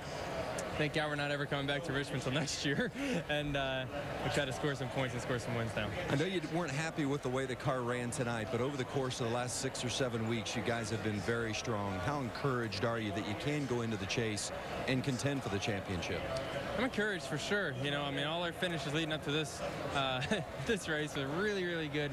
And, you know, I feel like we were the hottest team in NASCAR coming into this race. So we're not going to let this kill our momentum. We're going to try to take this momentum we get off of getting into the chase here and let her rip and have some fun.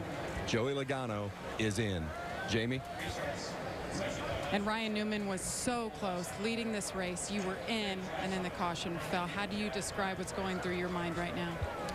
I mean, I told Matt when we came into this race that we couldn't make up everything we've missed in the first 25. Now, winning would have changed everything, and that last caution definitely hurt us. But we got killed on pit road. There's no doubt about that. Carl and those guys beat us on 4 tires. The guys that took 2 were just doing some strategy, but we should have been able to come on pit road first and come off pit road first. If we were a championship contending team, we need a championship contending pit crew, and we didn't have that tonight. All right, Ryan Newman misses the chase for the 2nd year in a row. Alan? Yeah, it's disappointing. You know, he felt like they should have beat 99 out, been the first car on 4 tires. They would have won, you know, made the chase, maybe won the race, and pretty disappointing. There's how they finished, though. What a swing. Jimmy Johnson, another struggling race. Clint Boyer with the late spin out. So Carl Edwards winds up first in points before the reseed, and you see Joey Logano just 1 point, 1 position on the racetrack anywhere in 26 races this season to the good. And for Jeff Gordon, same thing. Yeah, Martin Truex, and he gets in with a tie. I mean, this is unbelievable. 2nd place finish. They went to the 2nd tiebreaker for Truex to get in over Newman. Carl Edwards is the race winner tonight. He's in victory lane at Richmond.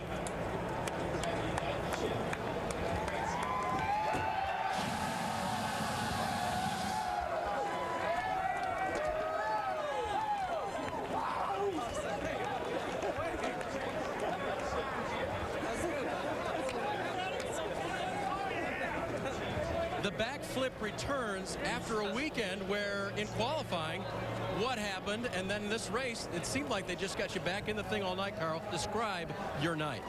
That's my pit crew that won this race for us. Just awesome job by them. It's so cool to put Kellogg's in victory lane.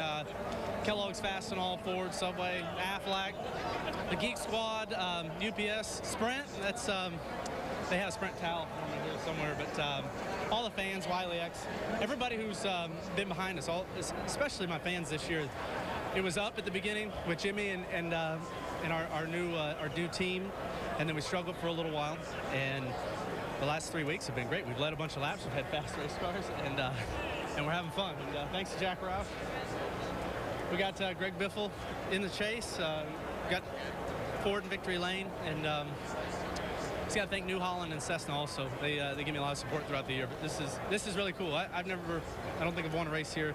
Sure, I haven't won a race here in the Cup car. So it's a big night for us. How strong can you be for the chase, Carl? Well, we're going to win the championship. I mean, that's our mission. And that seemed like a crazy idea about a month and a half ago. And Jimmy and these guys have buckled down. Everybody at the shop, all the guys building these race cars, all of our Ford teammates, Brad and Joey, all the Penske guys, everyone's rallied together. And I just can't say enough about Robbie Reiser, Bob Osborne, Chip Bowl, and all the guys at the shop. Got two guys in the chase. We got Ricky Stenhouse, who had an awesome night tonight, and this championship would mean the world to me. So next 10 weeks, we're going to be on them hard. They're going to know we're here. Carl Edwards has momentum going to Chicago. AB? Dave thanks Edwards with his second win of the season and gets to carry that momentum into the Chase opening race next weekend. So the 12 drivers that will compete for this year's championship over the final 10 weeks within the overall running of each of those 10 races are now set. And we'll have more post-race reaction tonight from Richmond. A thrilling night that saw a tiebreaker decide the final place in the chase. Truex gets in. Newman gets left out. Biffle is in also.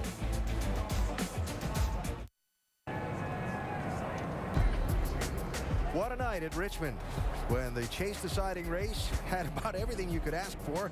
A guy running his way up into the lead in the last laps who needed a victory to get in, then a late caution that changed everything around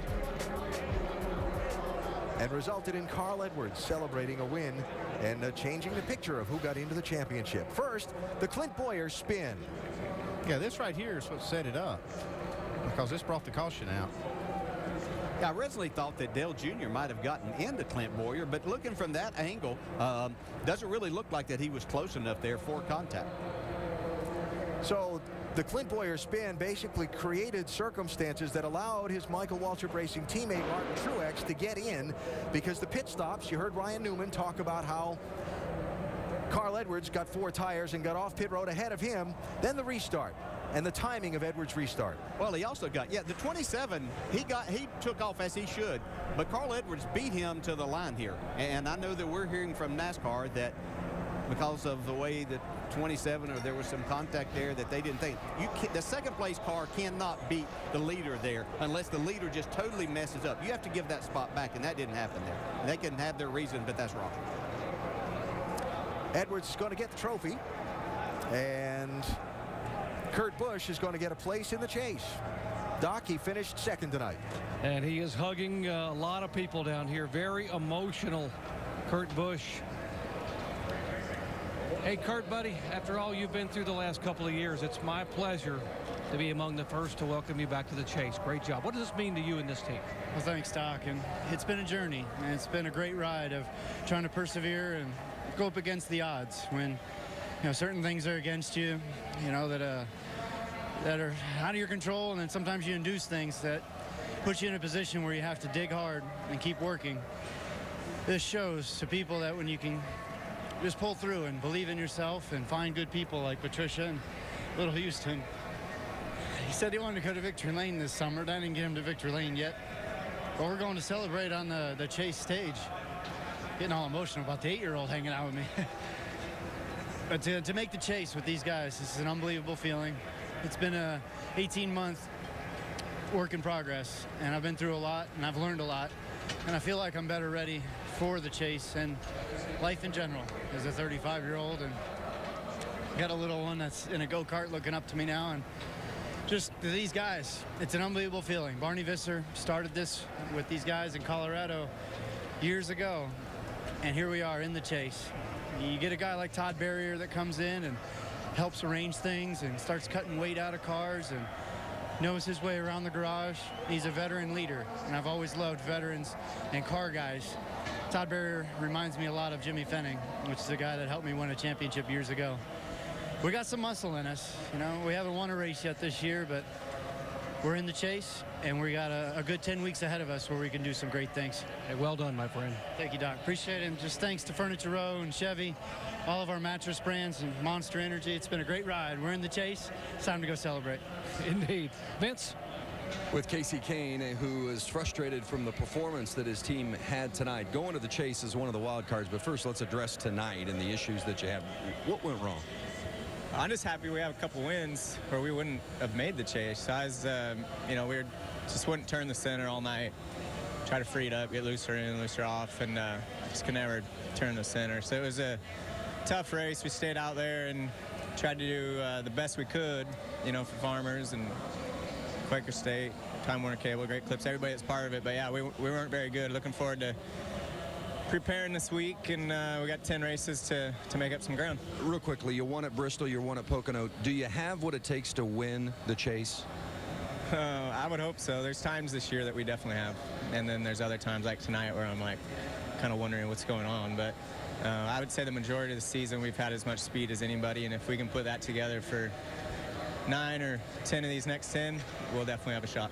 He's a wild card, Casey Kane. Alan? Vince, thanks. So Kane, with his 2 wins, does get the first of the 2 wild card spots, even though he finished outside the top 10 in points. And look at that, -1 for Jeff Gordon.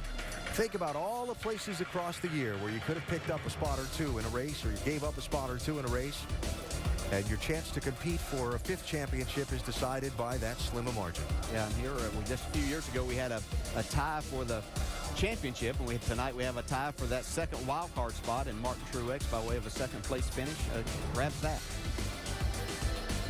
Let's talk to Jeff Gordon with Jamie. Well, the adversity that this 24 team fought through tonight, the ups and the downs, just like last year, and you look to be in there till the very end. Jeff, what is this emotion like, missing it for just the 2nd time? Yeah, it's unfortunate. We haven't had the kind of year that, you know, this team is capable of, and that's, you know, where our focus is these next 10 races, is just to know that we put in every bit of effort we possibly could. We fought through a lot of things. It wasn't pretty, but we were getting it done until that caution came out, and you know, we still could have made it in. The restart just didn't go the way that we needed it to, so that's unfortunate. But yeah, it's tough. You know, I'm just bummed for this team. They work so hard, and you know, I don't know why we've had the kind of rough year that we've had, and we're going to do everything we can to go these next 10 races and step it up and get ourselves in position to be more competitive. Hopefully we can win a race or 2 and get ourselves, you know, in position to go be in a better position when it comes to Richmond at this time next year. Jeff, I know the emotion for just us watching and listening to you on the track. What is it like being at Richmond and racing literally for every single position? Well, I don't know what it is about this track lately with me and this race team. It's just, we started off so great, and we've done this before, and then all of a sudden we start fading, and I was getting pretty frustrated at that time because it was that kind of condition where you're real tight landing and real loose off, and you're like, how do we fix this? I don't know how to drive it any different, and I don't know what to tell them. And but they did an awesome job. You know, we stayed calm, and we got a lap down, had a loose wheel, had all these things thrown at us, and yet we came back and finished 8th. I'm blown away that we finished 8th, and I think that's a testament to this race team and, you know, the fight that we have in us. And it was fun, you know, to fight back like that, and I wish we could have got a couple more. It was a lot of fight for Jeff Gordon, but he misses the chase for just the 2nd time in his career. Jamie, thanks. So Carl Edwards, your winner tonight at Richmond. And really, we went through all those twists and turns and ins and outs. And those who were in the chase at the start of the night secured the spots at the end of the night. It was not as easy as that made it sound.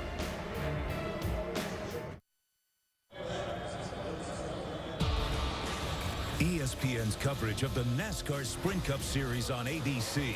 Brought to you by Mobile One, the official motor oil of NASCAR. Mobile One. Geico. 15 minutes could save you 15% or more on car insurance. And Dove Men Plus Care. End the face torture. Back live, Richmond International Raceway. Getting a little bit of a soaking in victory lane. Carl Edwards celebrating his second win of the year. Check downstairs with Doc. Well, Matt Kenseth finished 6th tonight, but the big story for Matt is what happened this entire season. 5 wins, moving over to Joe Gibbs Racing. And my friend, you are the #1 seed in the chase. How prepared are you and this team to move in this chase? I think we're prepared. I mean, tonight was a little bit of a struggle, but yeah, it's been an amazing 26 weeks, that's for sure. So Jason Ratcliffe and that whole team, I really just can't thank that group enough, and everybody back at Joe Gibbs Racing. They give all 3 of us really good cars every week, and they're a lot of fun to drive. So kind of a frustrating effort tonight. Happy about our finish, and looking forward to going to Chicago and get this thing started. Matt Kenseth hoping to get a second championship will lead him in the points when we head to Chicago. Vince. With Kevin Harvick and he and Kurt Busch exchanging some congratulations for both making the chase. What's your assessment now as you have finished the regular season and looked at these final 10 races, Kevin? Well, I think tonight with our whole Budweiser team was very important. I mean, our car was fairly a good ways off as we started the race at the beginning of the night, really loose, and by the end of the night I thought we were going to win the race as we came to pit road, and I thought we were getting ready to take control and have a chance to win there. So just a good night from the guys on pit road, and when you can take an eel handling car and make it right, you know that everybody's communicating well and everybody's doing a good job trying to put the things in the car that you need. So just been a good solid 26 weeks for everybody on our Budweiser, Jimmy John's, Ream Chevrolet, and hopefully we can put together 10 more. Congratulations. Dave Burns. And on the strength of a win and a lot of solid finishes this year, Greg Biffle is in the chase. Talk about your night and your prospects for this year's championship. Well, I'll tell you what, man, I cannot be more excited about the way we ran tonight. The 3 and Ford Fusion car was good. The guys did a great job. We ran, I mean, I'm so proud of them. This has been a little bit of a tough track, but we never ran outside the top 10, and we ran really in the top 5 most of the night, 6th, 7th, and I can't be happier with that run. You know, we needed to get that run to get us in the chase and be able to take our bonus points for that win. And so we're excited about that. We made it in like that. We're really looking forward to the chase. Running like we ran tonight, I think we learned a little bit about our car here this weekend. That may carry over to Martinsville or Loudon, and I'm excited for this chase. I can't wait. The Roush Fenway Group showing strength at just the right time. Well, 26 races into the season. We now know who will compete for the Sprint Cup Series Championship. 12 drivers. And as we look ahead to the final 10 races, we have to talk about the 48, the driver that most people thought, at least heading into the last couple of weeks, would be the #1 seed. And he hasn't had a whole lot of momentum. I have to agree with you. There's no doubt about that. All of us talked about the 48 for a long, long time, guys, about what's going to happen with him. Is he going to be the guy winning the championship?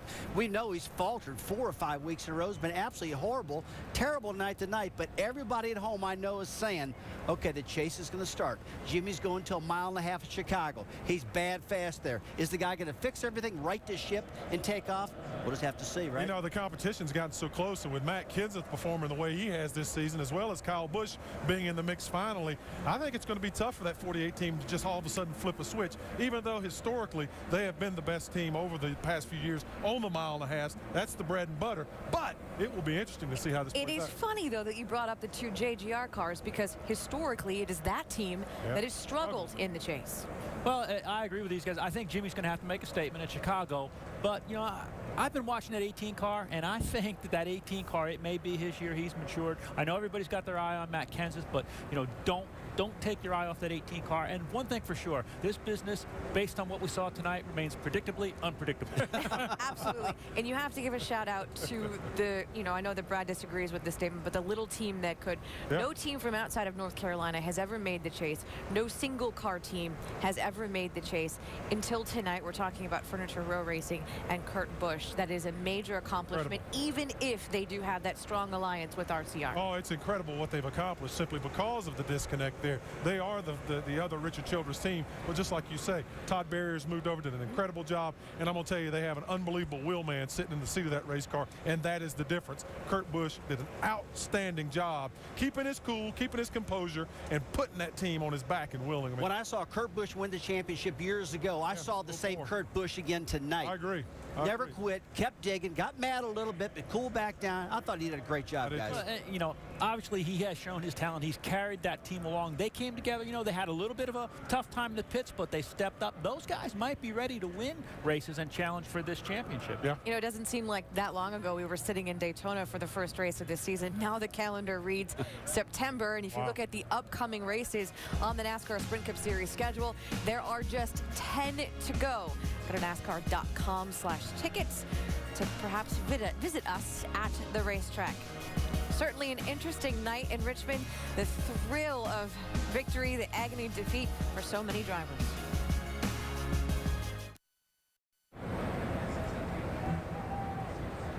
There are the numbers as the point standings wound up the regular season tonight in the NASCAR Sprint Cup Series here at Richmond International Raceway. Carl Edwards, the winner in victory lane tonight. He actually wound up the regular season leading the championship after Jimmy Johnson struggled for a fourth consecutive week. And the reseed in points will find Edwards starting the chase in 5th position. More on that coming up. Well, the whole finishing order of this race turned around when Clint Bowyer spun out, running in 16th position with 5 laps to go in the race. Bowyer spinning and the changing circumstances that resulted, allowing his Michael Waltrip teammate Martin Truex Jr. to make it into the chase, will naturally set some of the conspiracy theorists abuzz.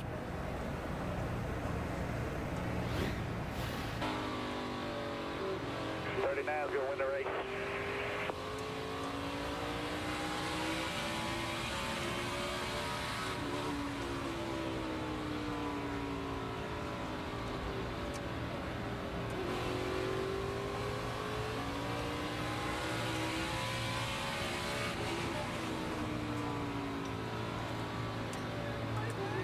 Well, that kind of sucks. 9 more right here.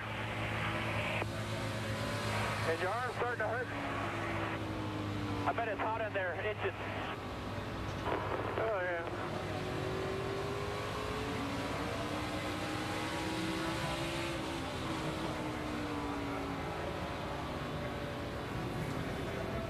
Right with you, 88. Right with you. Right with you. Right with you.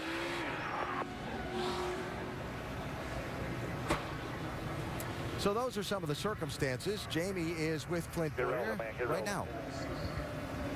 Well, Clint, we just watched some of the replays, and we heard the radio. And people that hear that radio, somebody asking you if your arm's hurt or if the car's getting hot, they're going to want to know, did you spin on purpose to help your teammate? No, I think we had a flat tire or something. I mean, we went from leading the race and got back there, and, I mean, they were driving off from us. I got down in there, it kept getting tighter and tighter and tighter, and then the 88 got in there, and by the time I got back to the gas, he got into me, and I had so much wheel in it, it just snapped around, but just sucks. I mean, the whole weekend was looking good. We led, got caught in the pits. That's the 3rd week in a row we were leading and had a legitimate shot at win, and just got caught in the pits again, and wasn't our night. You never want to be, that guy, and unfortunately changed some things up there at the end. Super proud of Patty and everybody for giving me another great race car that's capable of winning, and we got to get this bad luck behind us, but nonetheless we're running well, and I feel like we're still contending, a car capable of contending for a championship. And it is a night for celebration. You make the chase again with this team. Kind of hard to celebrate with all this stuff going on, but we'll get this behind us and go on. It's been a long year. It's crazy to think that all this comes down to the end every year here at Richmond, but it does. A bunch of cars racing back there for everything. It's unfortunate that some good cars had to lose this deal because, they're plenty capable of winning a championship. I mean, I'm telling you, in this sport right now, I think 14 to 15 cars had a legitimate shot given a roll or whatever to win a championship. But wasn't our night again. Hopefully it'll be our night soon. All right, Clint Boyer will be the 8th seed. Let's go to Doc.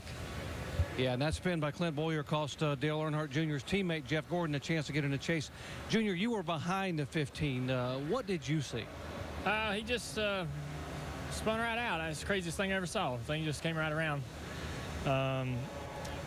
We were going into through 3 and 4, and I don't know if they could put up his brakes and his gas. We got all that technology, and but he was hemming around on the brakes and jerking the car around, and then the thing just spun out. It was crazy. I don't know what was going on, but he was right there. I almost run into him, so I'm just glad we were able to get out of there with no trouble.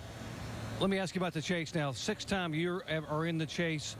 Stevie Letarte came by a moment ago. How close are you guys into getting into victory lane and being a real factor to win this championship?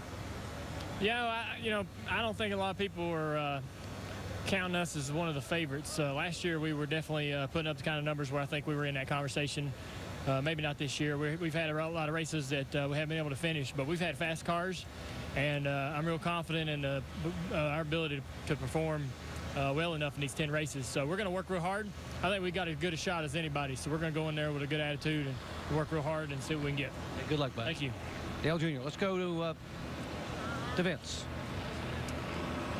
I'm here with Kyle Busch, 19th tonight, but heads to the chase in a pretty good position with those 4 wins, including one of those wins at a chase track at Texas.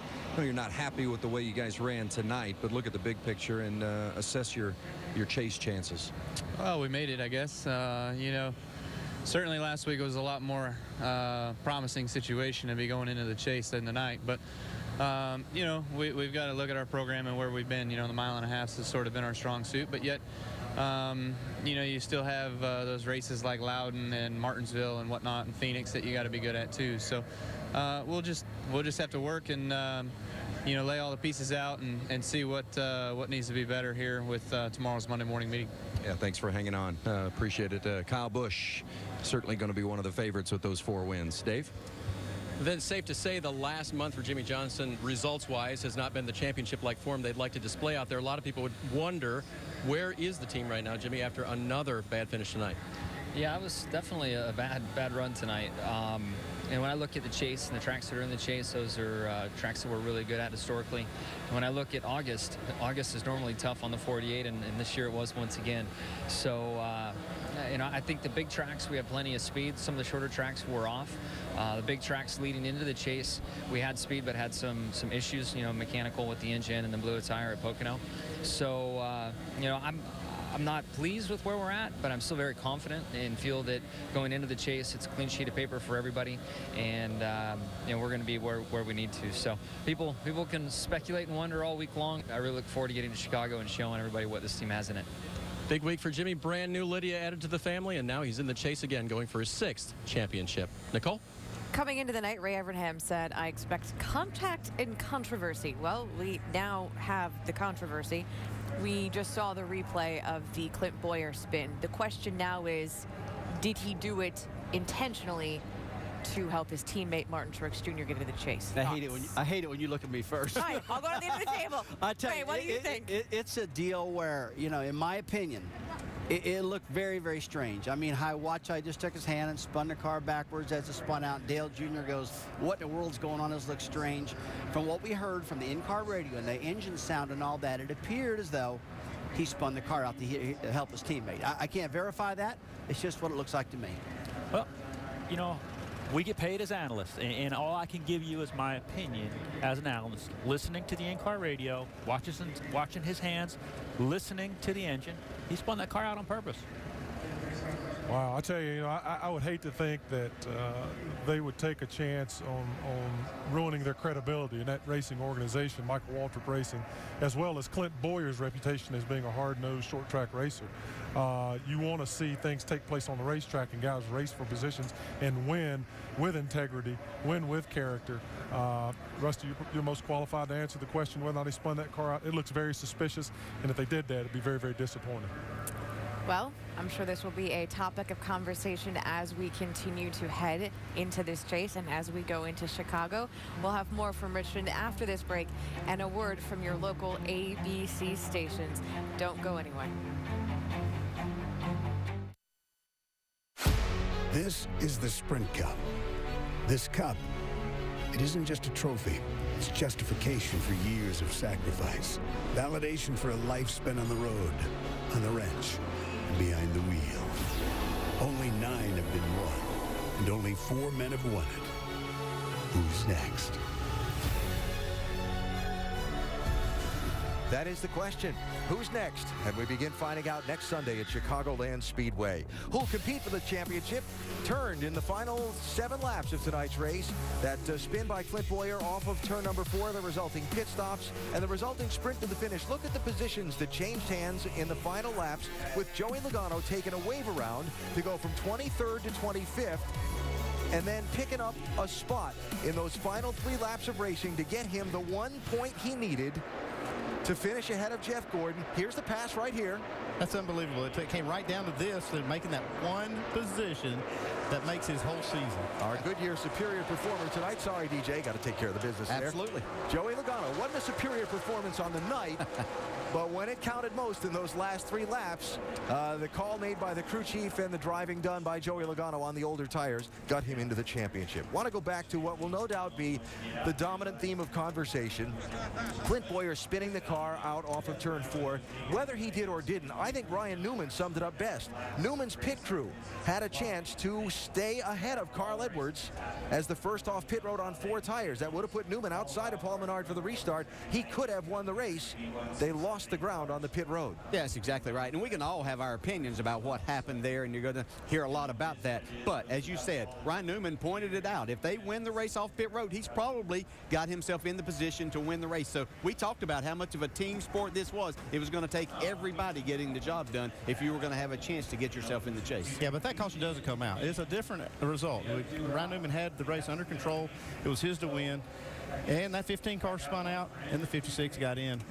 You know, it's very suspect to me, in my opinion. I don't, you know, if Ryan Newman goes on to win this race, he's in the chase. Well, the interesting thing is that everybody that finished this race tonight that's going to go into the chase as a high seed, as we look at the list here, basically talked about what a lousy race they had tonight. Everybody but Carl Edwards. Carl Edwards in victory lane says he's going to win the championship, and everybody else is kind of going into this chase with a little kind of a bad taste in their mouth. Yeah, I think most of them are going to be glad that they're on 1.5 miles next week, because they don't want to see a short track. They'll have to deal with that in a couple of weeks as we go to Loudon, but they're looking forward to having the opportunity to get some speed and take that. What's got them in the chase is having a lot of speed, and they can show that again next week in Chicago. So for the next 10 weeks within the 43-car race, those 12 drivers will compete to win the 2013 NASCAR Sprint Cup Series Championship. Next weekend, a doubleheader from Chicago, the Nationwide Series Saturday at 3:30 Eastern on ESPN2, and race 1 of the chase, the Geico 400, next Sunday at 1 Eastern on ESPN. Your late local news is next, except on the West Coast. This has been a presentation of ESPN. Carl Edwards wins the race, a wild one that decided who got into the chase.